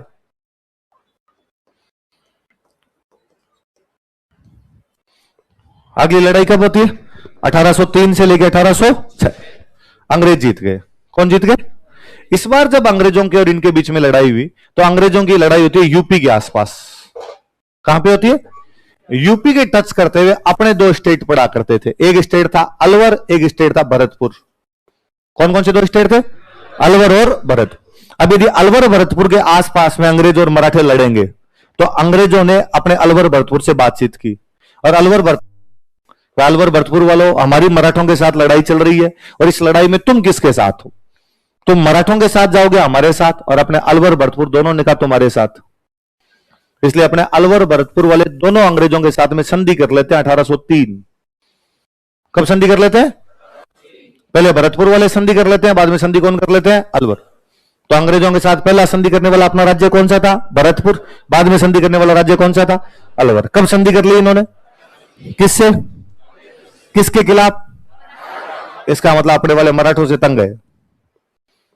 किससे तंग है भाई? वरना अंग्रेजों का साथ क्यों दे रहे हैं? क्योंकि वो किससे तंग है? मराठे मचाते भाई लूटपाट। मराठे यहां लूटपाट मचा रहे थे, इस चक्कर में अपने वाले कहां चले गए? अंग्रेजों। एक बार इनके बीच में शांति हो गई, बस दो रियासतों ने संधि की। किस किसने? भरतपुर और अलवर। इस बार वापस थोड़े दिन बाद मराठे तो वापस जाग गए। तीसरा युद्ध कब होता है इनके बीच में? 1817। और इस बार अंग्रेजों ने कहा इस मराठों को ढंग से बताना है यार, ये ढंग से हर बार आए, पिछली बार आ रहे थे वापस खड़े हो गए, इस बार आके वापस इनके साथ लड़ाई करते हैं। तो इस बार का ढंग की बड़ी लड़ाई करनी है। बड़ी लड़ाई करनी है तो राजस्थान के राजाओं से बातचीत और की जाए। इनको पूछते हैं ये किसके साथ में जाएंगे, और उन्होंने राजस्थान के राजाओं से बातचीत करने के लिए अपना एक बंदा भेजा कि तू जा, और तू जाके राजस्थान के राजाओं को पूछ कि वो कहां जाएंगे। अलवर भरतपुर वालों के साथ तो की भी है, बाकियों से तो पूछ। तो एक बंदा आया, अपने मेवाड़ गया, मारवाड़ गया, बीकानेर गया, जैसलमेर गया, जयपुर आया, कोटा, बूंदी, सब जगह गया। बताओ भाई तुम किसके साथ हो, तुम किसके साथ हो? और अपने वाले सारों ने, सबने एक साथ कहा अंग्रेजों तुम संघर्ष करो, हम तुम्हारे। तो अपने सारी की सारी रियासतें अंग्रेजों के साथ संधियां कब करती है? 1807। तीन में किस किसने की? भरतपुर और अलवर। बाकी सारे संधियां कब कर गए? वो बंदा जो अपने से यहां बातचीत करने के लिए आया था वो ये है। वो कौन था? जमस्टोड ने राजी किया अपने सारे राजाओं को यहां पर। तो जमस्टोड ने राजी करके जब संधियां कर ली तो अंग्रेजों ने जमस्टोड को राजस्थान ही भेज दिया कि अब तू राजस्थान ही रहे, और इन राजाओं की कोई दिक्कत हो तो अंग्रेजों को बता दे, और अंग्रेजों का कोई समाचार हो तो राजाओं को दे दे। अंग्रेजों का सबसे बड़ा जो अधिकारी हुआ करता उसको बोलते गवर्नर जनरल। क्या बोलते? और उसकी राजधानी होती कलकत्ता। गवर्नर जनरल कहां रहा करता था? अंग्रेज भारत में बिजनेस करने के लिए आए थे, और बिजनेस के लिए सबसे अच्छी जगह समुद्र के पास में होती है। बिजनेस के लिए सबसे अच्छी जगह कहां पर होती है? वे राज्य जो समुद्र के पास में होते हैं उनका बिजनेस ज्यादा होता है। वे राज्य जो समुद्र से दूर होते हैं, जिनके पास समुद्र नहीं होता, उनका व्यापार हमेशा क्या होता है? कम। इसलिए अपने राजस्थान में व्यापार नहीं है, क्योंकि अपने पास में क्या नहीं है? समुद्र।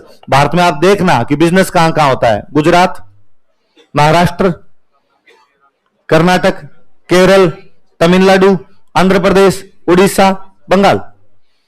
कोस्टल एरिया है ना, ये जो तटीय प्रदेश है, कोस्टल एरिया, नीचे वाला जो ये बन रहा है पूरा का पूरा आपने एकदम जो वी शेप के अंदर बन रहा है, वो वाला अपना बिजनेस है। इसलिए अंग्रेजों ने भी भारत में इन्हीं जगह पे कब्जे किए।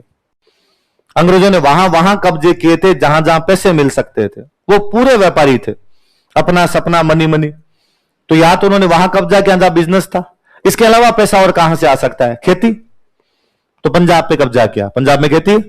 यूपी पे कब्जा किया, यूपी में खेती। यहां खेती क्यों है? क्योंकि यहां नदियां हैं। यहां पे क्या है? अपने वो भी नहीं ज्यादा, इसलिए अंग्रेजों ने राजस्थान पे कब्जा किया ही नहीं। अंग्रेजों ने अपने यहां पे कब्जा, अपने अंग्रेजों के गुलाम नहीं थे। अंग्रेजों का गुलाम भारत था,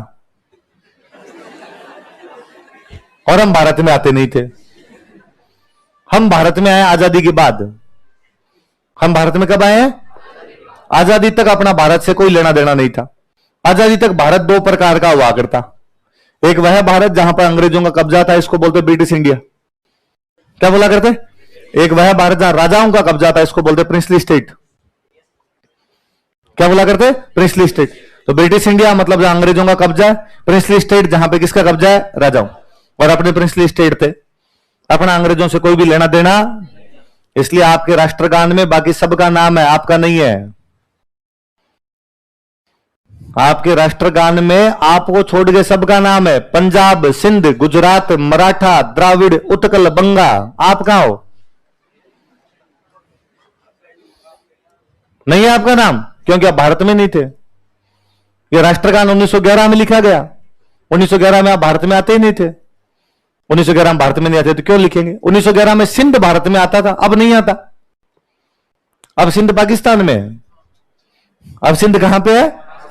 तो मेरा कई बार जी करता है कि यार इस राष्ट्रगान को चेंज होना चाहिए। अब होना चाहिए पंजाब, राजस्थान, गुजरात, मराठा, द्राविड़, उत्कल, बंगा।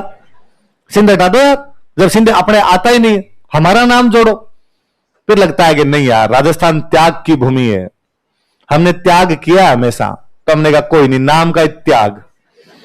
और राष्ट्रगान में हमारा नाम नहीं आता तो भी हमारे कोई खास फर्क है। फिर कई बार लगता है हमारा मत जोड़ो, पर सिंध तो हटाओ। सिंध तो है ही नहीं, फिर क्यों बोल रहे हो पंजाब, सिंध, गुजरात, मराठा? डायरेक्ट बोलो पंजाब, गुजरात, मराठा, द्राविड़, उत्कल, बंगा। 52 सेकंड की जगह 50 में हो जाएगा, थोड़ा टाइम भी कम लगेगा। पर फिर लगता है कि नहीं यार, सिंध का नाम रखना है। आज नहीं है सिंध, लेंगे एक दिन। भाई लेना तो है भाई। 47 में गलती हो गई, और 47 में हमने कह दिया कि भाई अलग है, गलती सुधारी जाती है। आज नहीं तो कल सुधारते हैं। ठीक है, 47 के बाद में 3 पीढ़ियां आ गई। दादाजी वाली पीढ़ी, पिताजी वाली पीढ़ी, रपने वाली पीढ़ी, तीनों बेलखनी है। इसलिए नहीं ले पाई सिंध को। क्या पता आगे आने वाली पीढ़ी मजबूत आएगी और वापस कहां पे कब्जा कर लेगी? सिंध पे कब्जा कर लेगी। तो राष्ट्रगान में ज्यादा चेंज करने की आवश्यकता नहीं पड़ेगी। तो हमने इसलिए वो नाम हटाया, वहां से अभी तक हमने कहा पड़ा रहने दो। पर हम राजस्थान में नहीं थे। तो अंग्रेजों का गवर्नर जनरल कलकत्ता में बैठा करता था, क्योंकि अंग्रेजों ने उन जगह पे कब्जे किए जहां बिजनेस थे, और सबसे अच्छा बिजनेस बंगाल की खाड़ी का था। बंगाल की खाड़ी के पास में शहर कौन सा पड़े? कलकत्ता। तो उन्होंने अपनी राजधानी कौन सी बना ली? कलकत्ता। तो अब राजाओं के साथ अपने संधियां कर ली। यहां पे अंग्रेजों का राज है, इन अंग्रेजों ने यहां वाले राजाओं के साथ दोस्तियां की। अब इन दोस्तियों को मेंटेन भी तो रखना पड़ेगा। तो यहां बैठता है गवर्नर जनरल, यहां बैठता है राजा किंग। इन दोनों के बीच में एक एजेंट बिठाया गया। इन दोनों बीच में क्या बिठाया गया? और उसको बोलते हैं पॉलिटिकल एजेंट। क्या बोलते हैं उसको? दो लोगों के बीच में बात करने वाला बंदा होता है, उसको क्या बोलते हैं? एजेंट ही तो बोलते हैं, है ना। राजाओं की बात होती है, वो आर्थिक होती है, सामाजिक होती है। राजनीतिक। राजाओं की बात राजनीतिक होती है। कैसी होती है? न तो होती है आर्थिक और नहीं होती है, मैंने कहा आर्थिक तो एक सामाजिक करें, आर्थिक सामाजिक होती है। हालांकि मुझे ऐसे स्टूडेंट अच्छे लगते हैं कि सर ने भले गलत कहा पर है, सर ने कहा तो है, सर ने आर्थिक कहा तो आर्थिक मान लिया जाए। राजाओं के बीच की बातचीत हमेशा कैसी होती है? राजा की बात राजनीतिक बात होगी यार। इसलिए राजनीतिक बातों के लिए जो बंदा रखा जाए बीच में वो कैसा हो जाएगा? राजनीतिक एजेंट। इसलिए वो क्या हो गया? Political agent. और अपने राजस्थान में जो पॉलिटिकल एजेंट बना के बंदा भेजा गया वो जेम्स टोड है। वो बंदा कौन था? तो जेम्स टोड कौन था? Political agent. कौन था? किसकी तरफ से भेजा गया? अंग्रेजों की तरफ से। किसकी तरफ से? अंग्रेजों की कंपनी भारत में राज कर रही थी, ईस्ट इंडिया कंपनी। क्या नाम था? तो किसके, कौन सी कंपनी का पॉलिटिकल एजेंट हो गया? अब वो राजस्थान भेज दिया, उसका हेडक्वार्टर बना दिया उदयपुर। हेडक्वार्टर कहां बना दिया? अब काम तो यार कुछ था नहीं, बैठा ही तो रहना था। राजा की कोई बात हो तो कलकत्ता भेज दे, कलकत्ता कोई बात हो तो राजा को बता दे। क्या बात होती थी? कोई बात होती नहीं थी। राजा अपनी जगह बैठा, कलकत्ता वाले अपनी जगह बैठे। तो उस बंदे ने घूमना शुरू किया। एक घोड़ा लिया उसने। क्या लिया? और घोड़ा लेके घूमता, इसलिए नाम ही पड़ गया घोड़े वाले बाबा। क्या नाम पड़ गया? और घोड़ा ले किसी गांव में गया, उन गांव वालों को जाग पूछा कि ये मंदिर है ये किसने बनवाया? और गांव वालों ने कहा साहब ये इसके बाहर पट्टी लगी हुई है, पट्टी को बता दे। कौन पढ़ देगा? साहब गांव में फलान जी है वो पढ़ देंगे। और पट्टी को पढ़ के उन्होंने बता दिया साहब ये मंदिर हमारे 1000 साल पहले फलाड़े राजा ने बनाया था। तो 1000 साल पहले इतना अच्छा मंदिर बन गया? हाँ साहब बन गया था हमारे। उसने लिखा बेचारे कि 1000 साल पहले यहां पर एक राजा था और उसने इस मंदिर का निर्माण करवाया। और पट्टी को पढ़ के किसी ने बताया, इसमें लिखा इतने रुपए लगे थे इस मंदिर को बनाने में। और सर इसमें तो ये लिखा हुआ कि पहले इसमें मूर्ति शिव जी की थी, पर शिव जी वाली मूर्ति तोड़ दी तो आजकल विष्णु की है। उसने वापस लिखा कि पहले ये शिव मंदिर था और आजकल क्या बन चुका है। ऐसे उसको कहानियों में मजे आने लगे। उसने और पूछा कि यार ये मंदिर में एक साइड टूटी हुई है, ये कैसे टूटी? तो सर हमला हुआ था, हमले में मंदिर तोड़ गए। तो हमला हुआ तो तुम लोगों ने क्या किया? हम सर लड़े थे। कैसे लड़े? तुम कितने लोग थे, वो कितने लोग थे? सर हमारी तरफ से तो गांव से 20 आदमी गए थे लड़ने के लिए। सामने से कितनी बड़ी सेना आई थी? कि सामने 250 आदमी थे। तो 250 से लड़ने के लिए 20 से लगे? हाँ सर 20 आदमी गए थे, 250 से लड़े थे।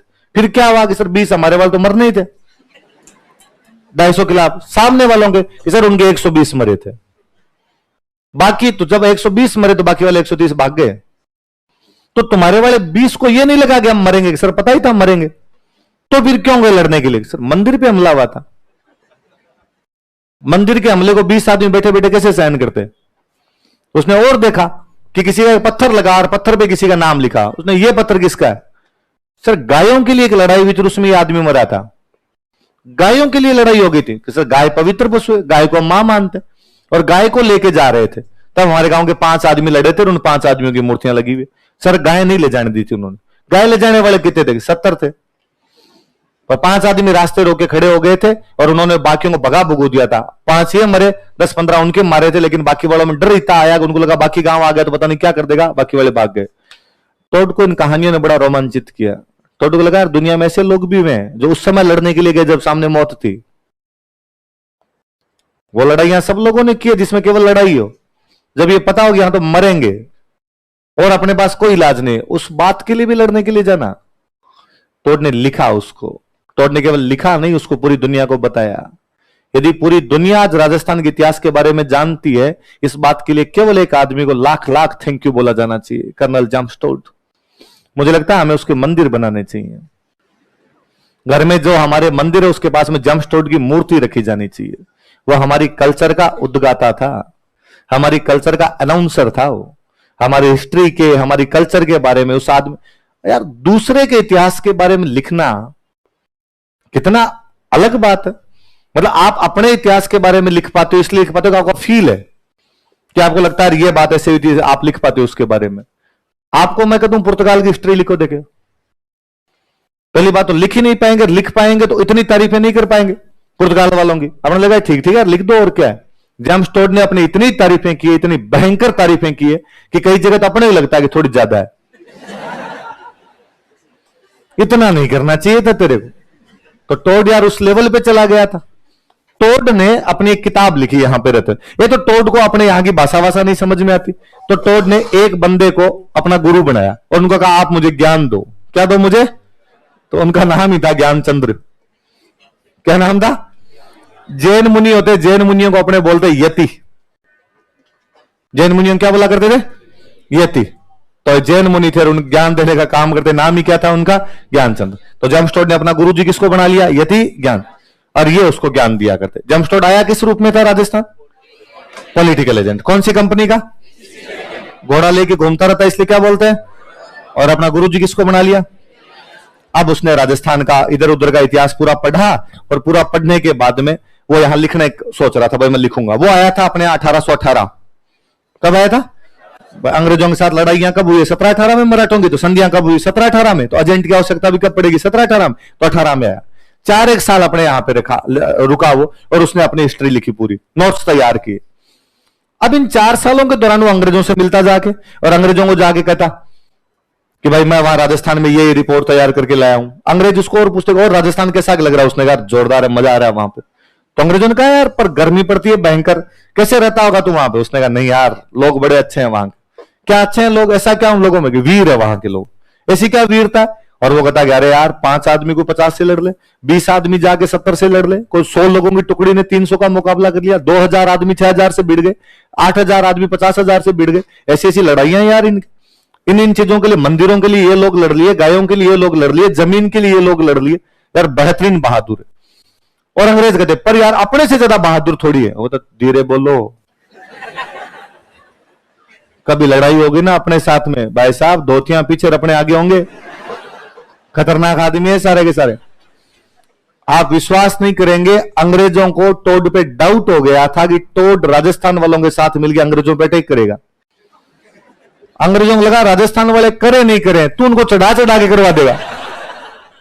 तुम बहुत महान हो, अटैक कर दो, तुम बहुत महान हो, अटैक कर दो। इसलिए टोड का राजस्थान से जबरदस्ती ट्रांसफर किया गया। उसका कहा तू लंदन जा, भारत में नहीं रहेगा तू वापस लंदन जा। उसने कहा यार मेरे नोट्स बिखरे हुए पड़े हैं, बुक लिखनी है। कहा बुक वहां जाके लिखेगा, यहां नहीं लिखने देंगे। इसलिए बेचारे टोड को 1822 में जबरदस्ती यहां से लंदन टिकाया गया, वापस भाग गया। पर वो घूमने का उसको फिर शौक था। वो उदयपुर रहता था, अपने कहां रहता था? उदयपुर। तो वो उदयपुर से उसने कहा ठीक है मैं चला जाऊंगा। तो उदयपुर से वो जाता है सिरोही। उदयपुर से कहां जाता है? सिरोही। सिरोही से जाता है गुजरात। कहां जाता है? गुजरात। गुजरात से जाता है दमन दीव। कहां जाता है? दमन दीव से जाता है महाराष्ट्र। और महाराष्ट्र में बंदरगाह पड़ता था बॉम्बे। कौन सा बंदरगाह? और बॉम्बे से बाद में आगे लंदन जाता है वो। तो कुल मिला के वो उदयपुर सिरोही मतलब राजस्थान। ये आपका गुजरात, दमन दीव, महाराष्ट्र मतलब 2 राज्य तो हो गए। दमन दीव को छोड़ दो तो आप क्या हो गया? गुजरात हो गया। और क्या हो गया आपका? महाराष्ट्र। मतलब जाते टाइम वो राजस्थान से जाता है गुजरात, और गुजरात से कहां पर जाता है? ये जो 3 राज्य हैं अपने, कौन कौन से 3 राज्य हो गए? राजस्थान, गुजरात और महाराष्ट्र। इन तीनों राज्यों को बोलते हैं वेस्टर्न इंडिया। क्या बोलते हैं? पश्चिमी भारत जिसको अपने कहते हैं वेस्टर्न इंडिया कहते हैं। उसमें 3 राज्य आते हैं अपने बेसिकली। कौन कौन से?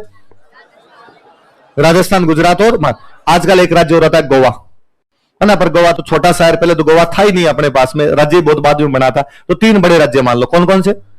राजस्थान, गुजरात और। तो जब उसको वापस जाना था तो कौन कौन से स्टेट से होते हुए गया? राजस्थान, उदयपुर से गया सिरोही, सिरोही से गया गुजरात, गुजरात से दमन दीव, दमन दीव से महाराष्ट्र। मतलब राजस्थान क्रॉस किया, फिर उसने गुजरात क्रॉस किया, फिर उसने क्या क्रॉस किया? महाराष्ट्र। इन तीनों को कौन सा भारत बोलते हैं? इसलिए उसकी एक किताब का नाम है पश्चिमी भारत की यात्रा। किताब का नाम क्या है उसकी? Travels in western India. क्या बुक लिखी उसने? Travels in. याद रहेगी टोड की बुक। अब वो नोट्स वोट्स तैयार करके यहां से ले गया, और नोट्स तैयार करके। आप नोट्स किसके थे? ज्योग्राफी के थे या हिस्ट्री के थे? हिस्ट्री के थे। तो उसने हिस्ट्री की अपने बुक लिखी जाके। सुनना, देखो वापस सुनना बात।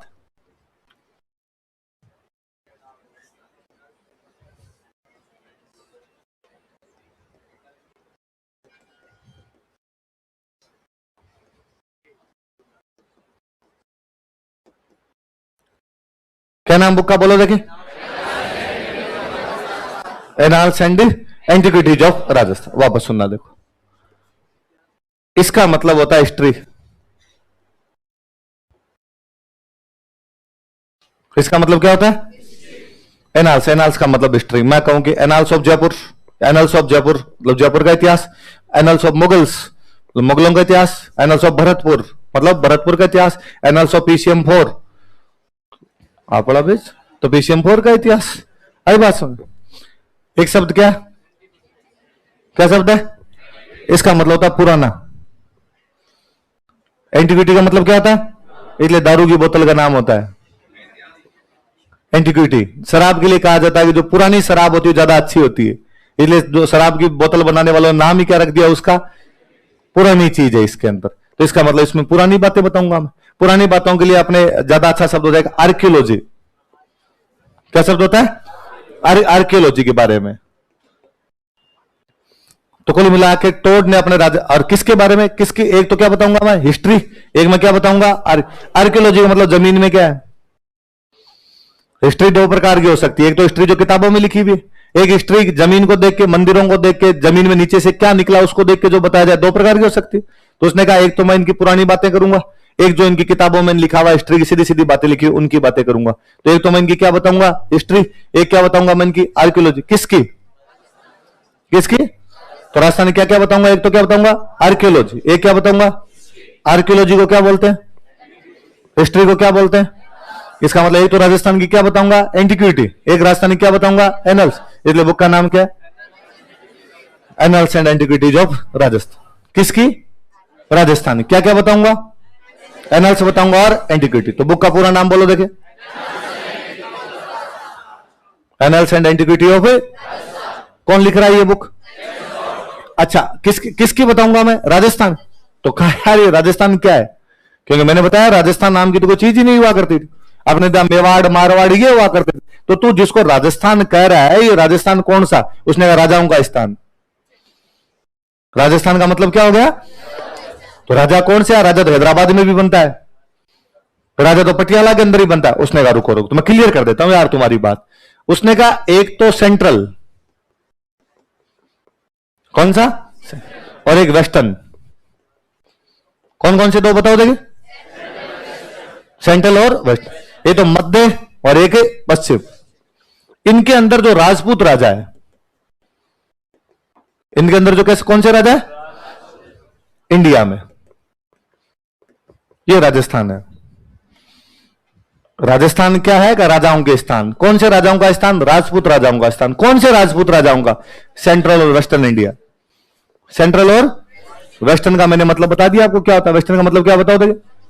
राजस्थान, गुजरात और महाराष्ट्र। सेंट्रल का मतलब मध्य। मध्य मतलब मध्य प्रदेश।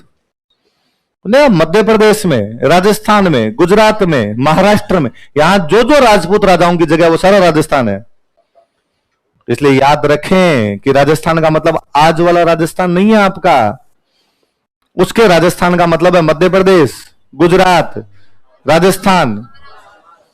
इन सबको मिला के वो क्या बोलता है? राजस्थान। और यही है Rajasthan.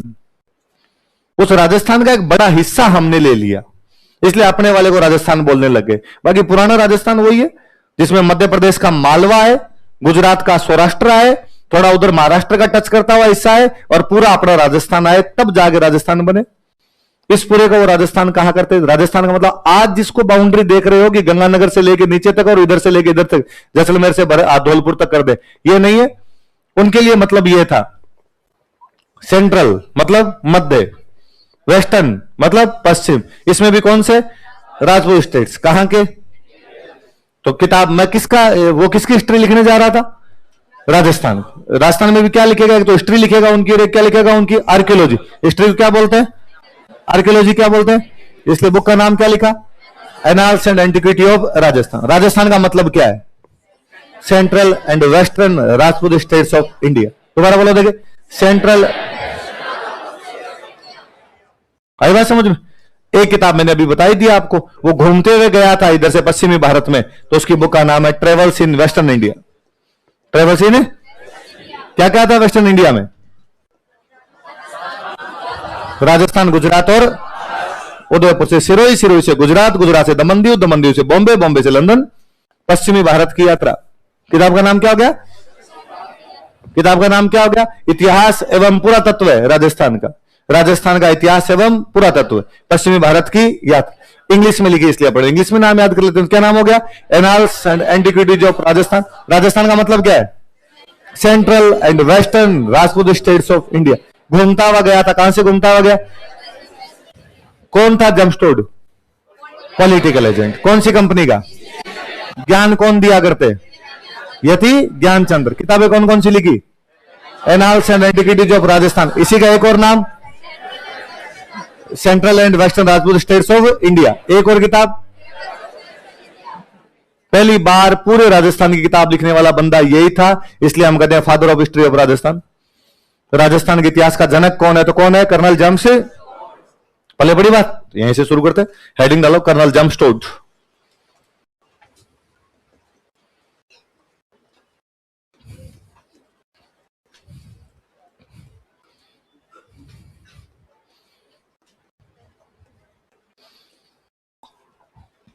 Colonel James Tod basically Scotland का रहने वाला था। कहां का रहने वाला था? पर ये स्कॉटलैंड और तब ब्रिटेन के पार्टी हुआ करते थे, तो लिखो यह स्कॉटलैंड का रहने वाला था। ही belonged to Scotland.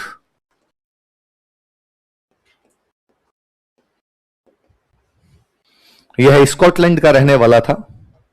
He belonged to Scotland. कहां का रहने वाला था?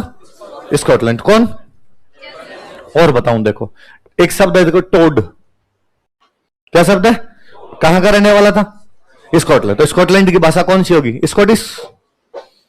स्कॉटलैंड की भाषा कौन सी होगी? स्कॉटिश भाषा में टोड का मतलब होता है लोमड़ी।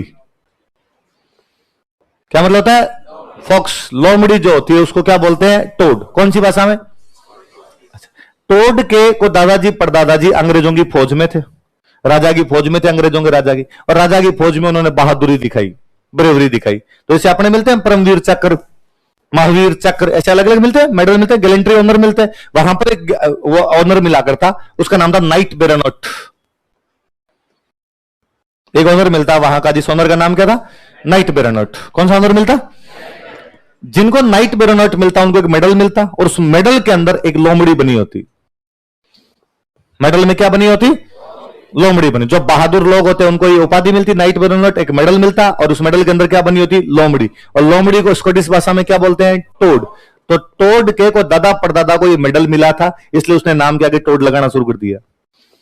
वो ये बताने के लिए, ये कौन लोग है? ये वो है साहब जिनको नाइट बेरोनट की उपाधि मिली थी। कैसे साहब नाइट बेरोनट की उपाधि मिली थी? उसके अंदर वो मेडल मिला, मेडल के अंदर लोमड़ी बनी होती है, लोमड़ी को टोड बोलते हैं, इसलिए आज के बाद हम नाम क्या लगाएंगे? तो कौन से देश का रहने वाला है? अपने राजस्थान किस रूप में आया? यह राजस्थान में ईस्ट इंडिया कंपनी का पॉलिटिकल एजेंट था। यह राजस्थान में ईस्ट इंडिया कंपनी का पॉलिटिकल एजेंट था। He was political agent of east India company इन राजस्थान। यह राजस्थान में ईस्ट इंडिया कंपनी का पॉलिटिकल एजेंट था। He was political agent of east India company इन राजस्थान। यह राजस्थान में ईस्ट इंडिया कंपनी का पॉलिटिकल एजेंट था। He was political agent of east India company इन राजस्थान। लिखो गुरु बराबर यति ज्ञानचंद्र। इंग्लिश में भी गुरु ही लिखना, टीचर वगैरह मत करना। गुरु लिखो यति ज्ञानचंद्र। यति जैन मुनि जो होते हैं उनके नाम के आगे यति लगता है।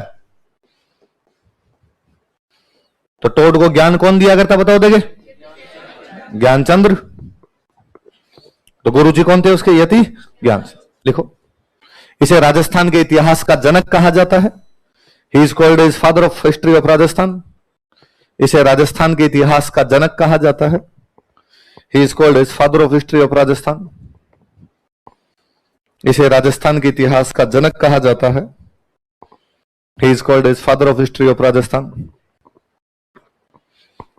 राजस्थान के इतिहास का क्या कहा जाता है? जनक कहा जाता है। किसको? पहली बार यही बंदा था जिसने राजस्थान शब्द यूज में लिया, क्योंकि पहली बार राजस्थान का इतिहास यही लिख रहा था। इससे पहले वाला कोई राजस्थान शब्द यूज क्यों लेगा? क्योंकि इससे पहले वाला हिस्ट्री मेवाड़ के लिखेगा, शब्द क्या आएगा? मेवाड़। मारवाड़ के लिखेगा तो क्या आएगा? मारवाड़। इसने सबका एक साथ ही लिख लिया। ये बेचारा घुमा राजस्थान में, सबका एक साथ लिख गया। इसलिए पहली बार राजस्थान शब्द का यूज करने वाला कोई बंदा था तो कौन था? और सुनो, इसने कई जगह तो राजस्थान लिखा है, और एक दो जगह इसने एक वर्ड और लिखा है, रायथान।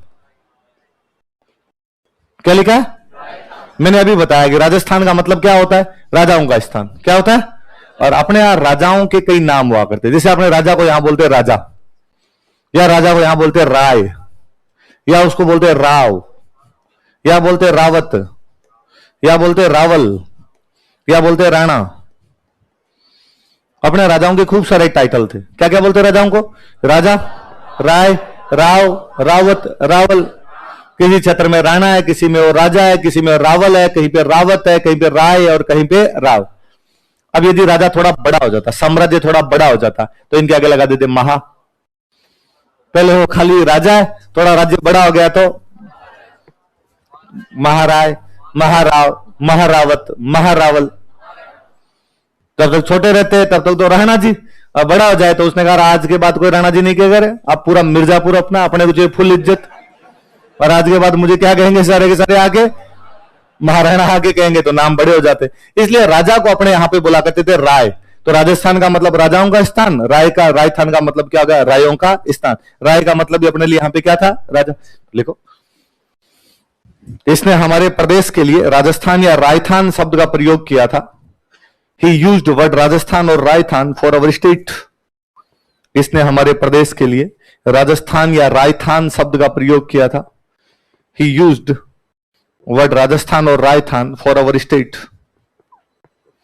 इसने हमारे प्रदेश के लिए राजस्थान या राजस्थान शब्द का प्रयोग किया था। He used word राजस्थान और Rajasthan for our state। London जाने के बाद इसने कितनी किताबें लिखी? 2। लिख लो पुस्तकें। क्या नाम था पहली बुक का? वापस बताओ, देखिए मैं तो भूल गया। एनाल्स एंड, लिख लो। तो तुम्हें आता ही है तो मेरे से क्यों लिखवा रहे हो? लिखो साथ साथ। और राजस्थान का मतलब क्या होता है बताओ, देखिए।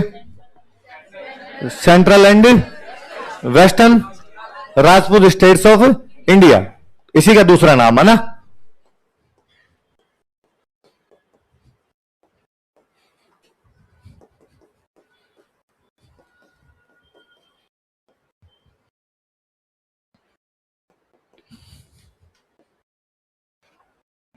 और एक और किताब लिखी उसने, वो किताब कौन सी है बताओ, देखिए। ट्रेवल्स इन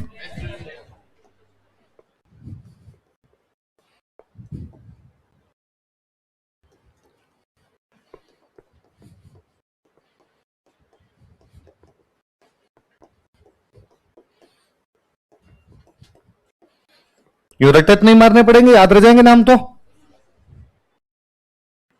सिंपल सी समझने वाली बात है कि राजस्थान का इतिहास लिखेगा तो बुक का नाम अपने आप ही हो जाएगा, एनल्स ऑफ राजस्थान। साथ में उसने कहा मैं थोड़ी पुरानी बातें और बताऊंगा। पुरानी बातों को बोलते ही क्या है? एंटिक्विटी। तो नाम क्या हो गया? Annuls and antiquity of Rajasthan. और एक में वो इधर से राजस्थान से गुजरात गया और गुजरात से महाराष्ट्र गया, ये पूरा वेस्टर्न इंडिया है, यहां की यात्रा करते हुए गया। तो किताब का नाम क्या हो गया? Travels in west. आप मान लो पंजाब घूम के आओ, आप बुक लिखो तो आप क्या लिख दोगे? ट्रेवल्स इन पंजाब, है ना। कोई आदमी मुगल साम्राज्य की यात्रा करके जाएगा तो क्या लिख देगा? ट्रेवल्स इन मुगल एम्पायर, यही होगा। आप यदि उत्तरी भारत साउथ इंडिया घूम के आओगे तो आपकी बुक का नाम क्या हो जाएगा? Travels in south India. वो अपना पश्चिमी भारत घूम के गया तो उसने बुक का नाम क्या रख दिया? Travels in. क्या रहेगी बात? अच्छा, तो टोड है। टोड कहां का रहने वाला है? स्कॉटलैंड। राजस्थान किस रूप में आया था वो? Political agent. कौन सी कंपनी का? East India company. अपने इतिहास में मजे आने लगे तो अपना इतिहास लिखना शुरू किया, इसलिए हम कहते हैं उस राजस्थान के इतिहास का जनक। और वही पहला आदमी था जिसने हमारे लिए किस शब्द का यूज किया? राजस्थान। या कौन सा शब्द यूज में लिया? राय था। और उसकी 2 किताबें, नाम बताओ देखिए। Annals and antiquities of Rajasthan, इसी का एक और नाम central and western Rajput states of India. और दूसरी किताब कौन सी? और उसने अपने गुरुजी किसको बना लिए थे? एक अक्सर आप खुद ये जानते हैं, पढ़ते हैं कि अपने राजस्थान के लिए एक शब्द का इस्तेमाल और होता है, राजपूताना। कौन शब्द का इस्तेमाल होता है? ये राजपूताना शब्द इस्तेमाल करने वाला जो बंदा था, इस बंदे का नाम था जॉर्ज थॉमस।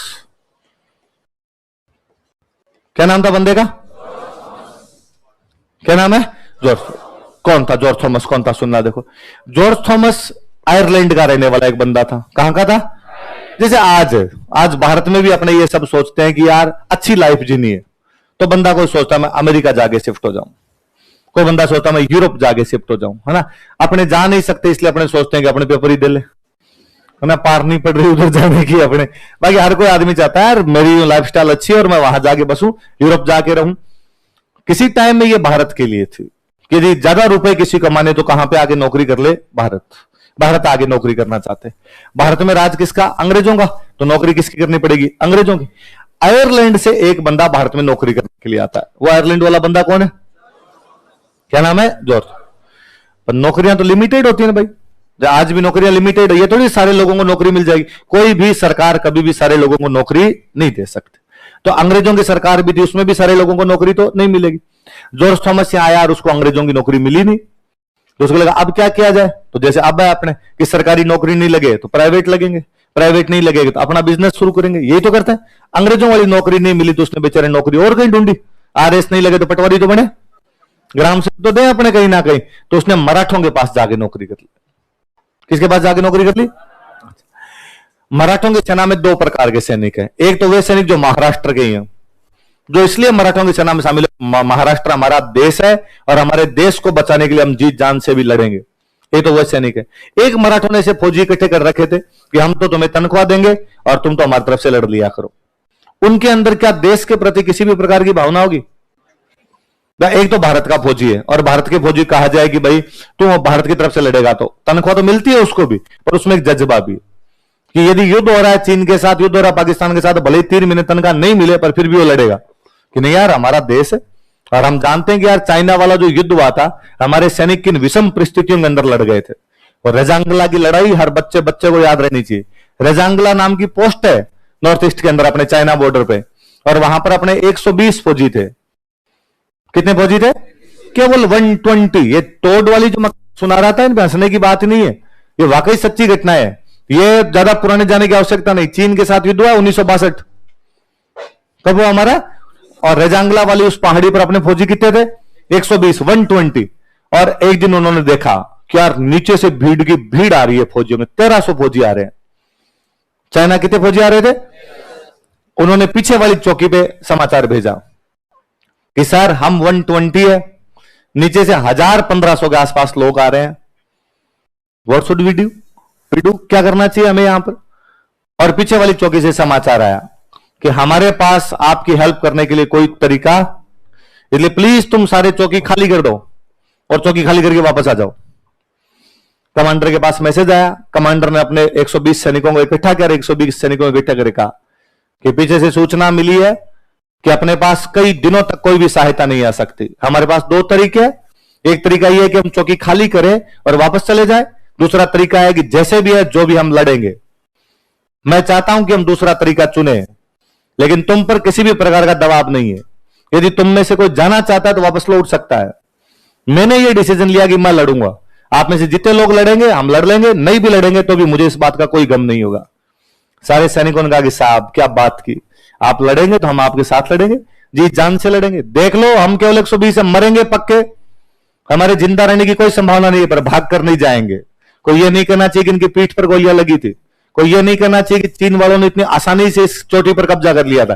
सर चिंता मत करो, आप ऑर्डर दो, आप तो बाद में हम देख लेंगे।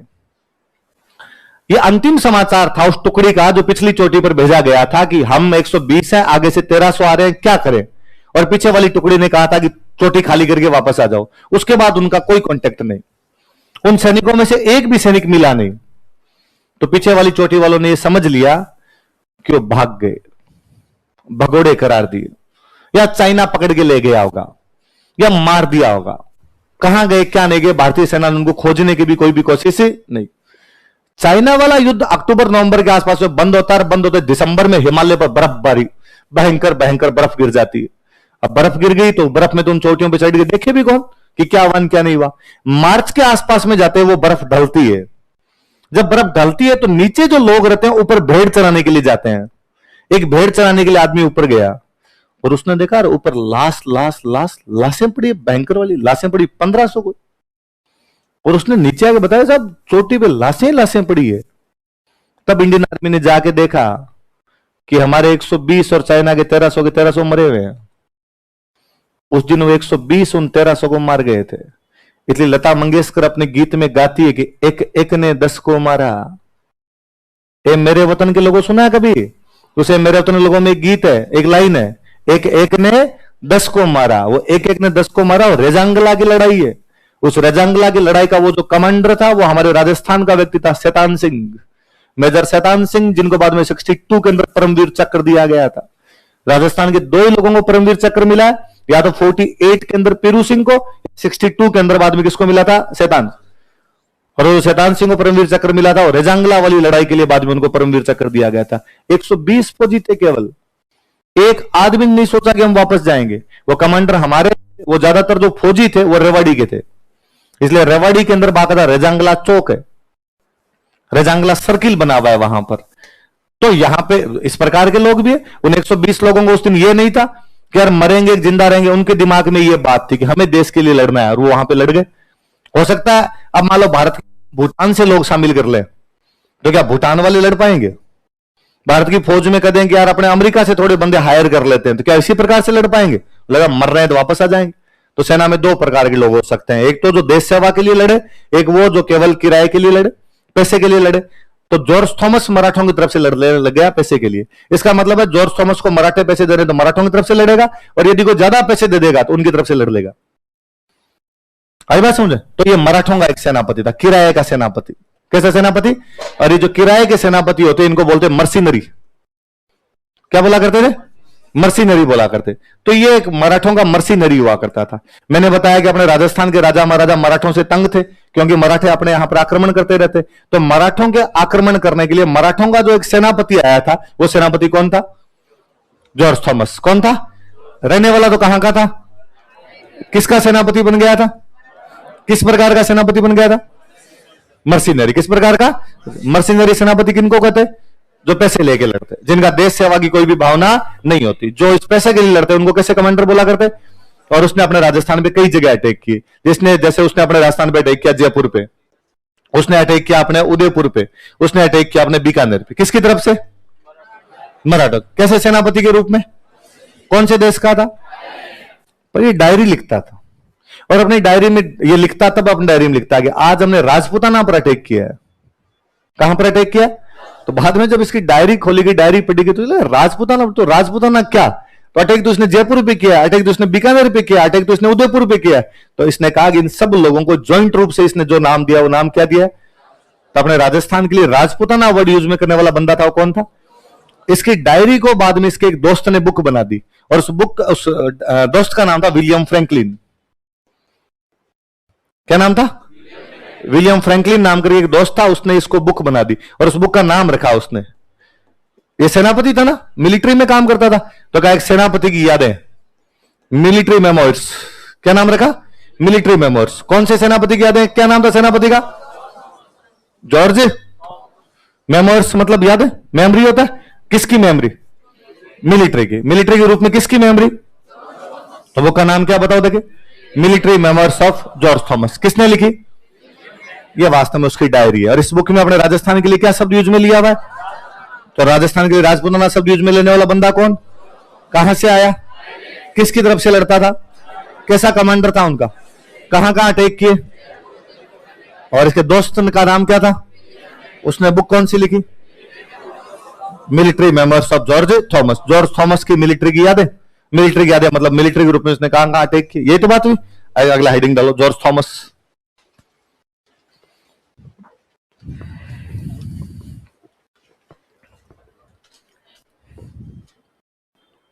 देखो, यह आयरलैंड का रहने वाला था। ही बिलोंग्ड टू आयरलैंड। यह आयरलैंड का रहने वाला था। ही बिलोंग्ड टू आयरलैंड।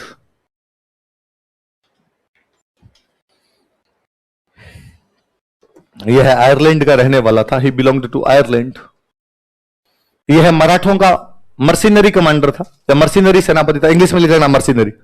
यह मराठों का मर्सिनरी सेनापति था। He was mercenary commander of Marathas. किराए का सेनापति लिखते अजीब सा लगता है कि मराठों का मर्सिनरी सेनापति था। He was mercenary commander of Marathas.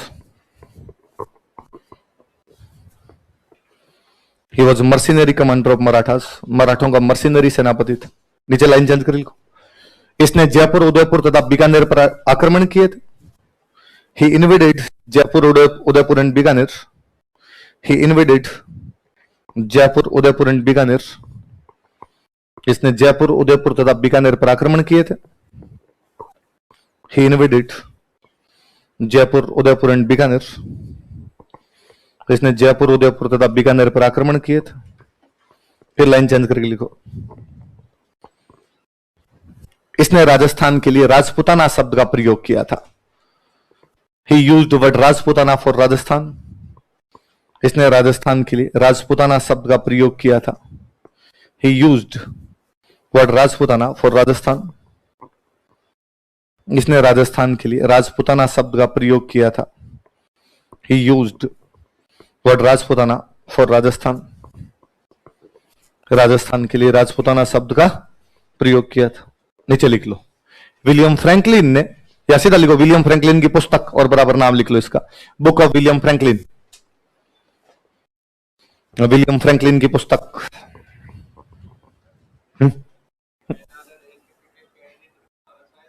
हाँ?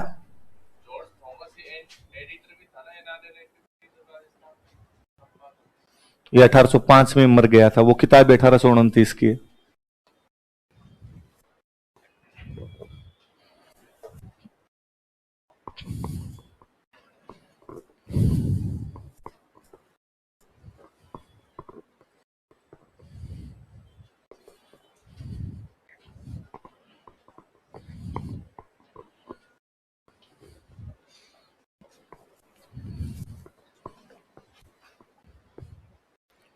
क्या नाम बुक का बताओ देखिए, military memoirs of George Thomas. किसके military memoirs? George Thomas. Memoirs मतलब याद है, मिलिट्री की याद है। किसकी मिलिट्री की याद है? जो मिलिट्री के रूप में आएगा, तो नाम से पता चलता है मिलिट्री मेमोर्स नाम से, वो मिलिट्री का बंदा है। मिलिट्री का बंदा है तो क्या करेगा? आक्रमण करेगा। तो किसी की तरफ से करेगा। राजस्थान पे कर रहा था, किसकी तरफ से कर रहा था? मराठों के। राजस्थान पे कहां कहां कर रहा था? जयपुर, उदयपुर और बीकानेर। तो मर्सिनरी कमांडर है उनका। कैसा कमांडर है? तो राजस्थान के बारे में दो बड़े लोगों ने अंग्रेजों ने लिखा। एक तो बंदा कौन है? जम्स्टोड, जो पूरे राजस्थान के बारे में लिख के गया। उसने तो अपने लिए शब्द कौन सा यूज में लिया? राजस्थान। तो कोई पूछ ले कि उसका जो राजस्थान शब्द है वो कौन सी बुक में है? अरे उस बुक का नाम ही देख लो, annals and antiquities of Rajasthan ही है उस बुक का नाम है। राजस्थान का मतलब और बताया बेचारे ने उसने। तो क्या है राजस्थान का मतलब? Central and western Rajput states of India. एक और किताब कौन सी है? ट्रेवल्स। उसका ऐसा नाम क्यों है travels in western India? Rajasthan, Gujarat और महाराष्ट्र घूमते हुए गया, इसलिए बुक का नाम क्या रख दिया? Travels in western. और विलियम फ्रैंकलिन वाली बुक कौन सी है? Military memoirs of. क्योंकि किसकी मेमोरी बता रहा है ये? जॉर्ज थॉमस की। किस रूप में मेमोरी बता रहा है उसकी? याद रहेगी बात है? कल मैं आते ही पूछूं सारी याद करके आओगे? चलो बाकी कल पढ़ेंगे, याद करके आना सारी बातें।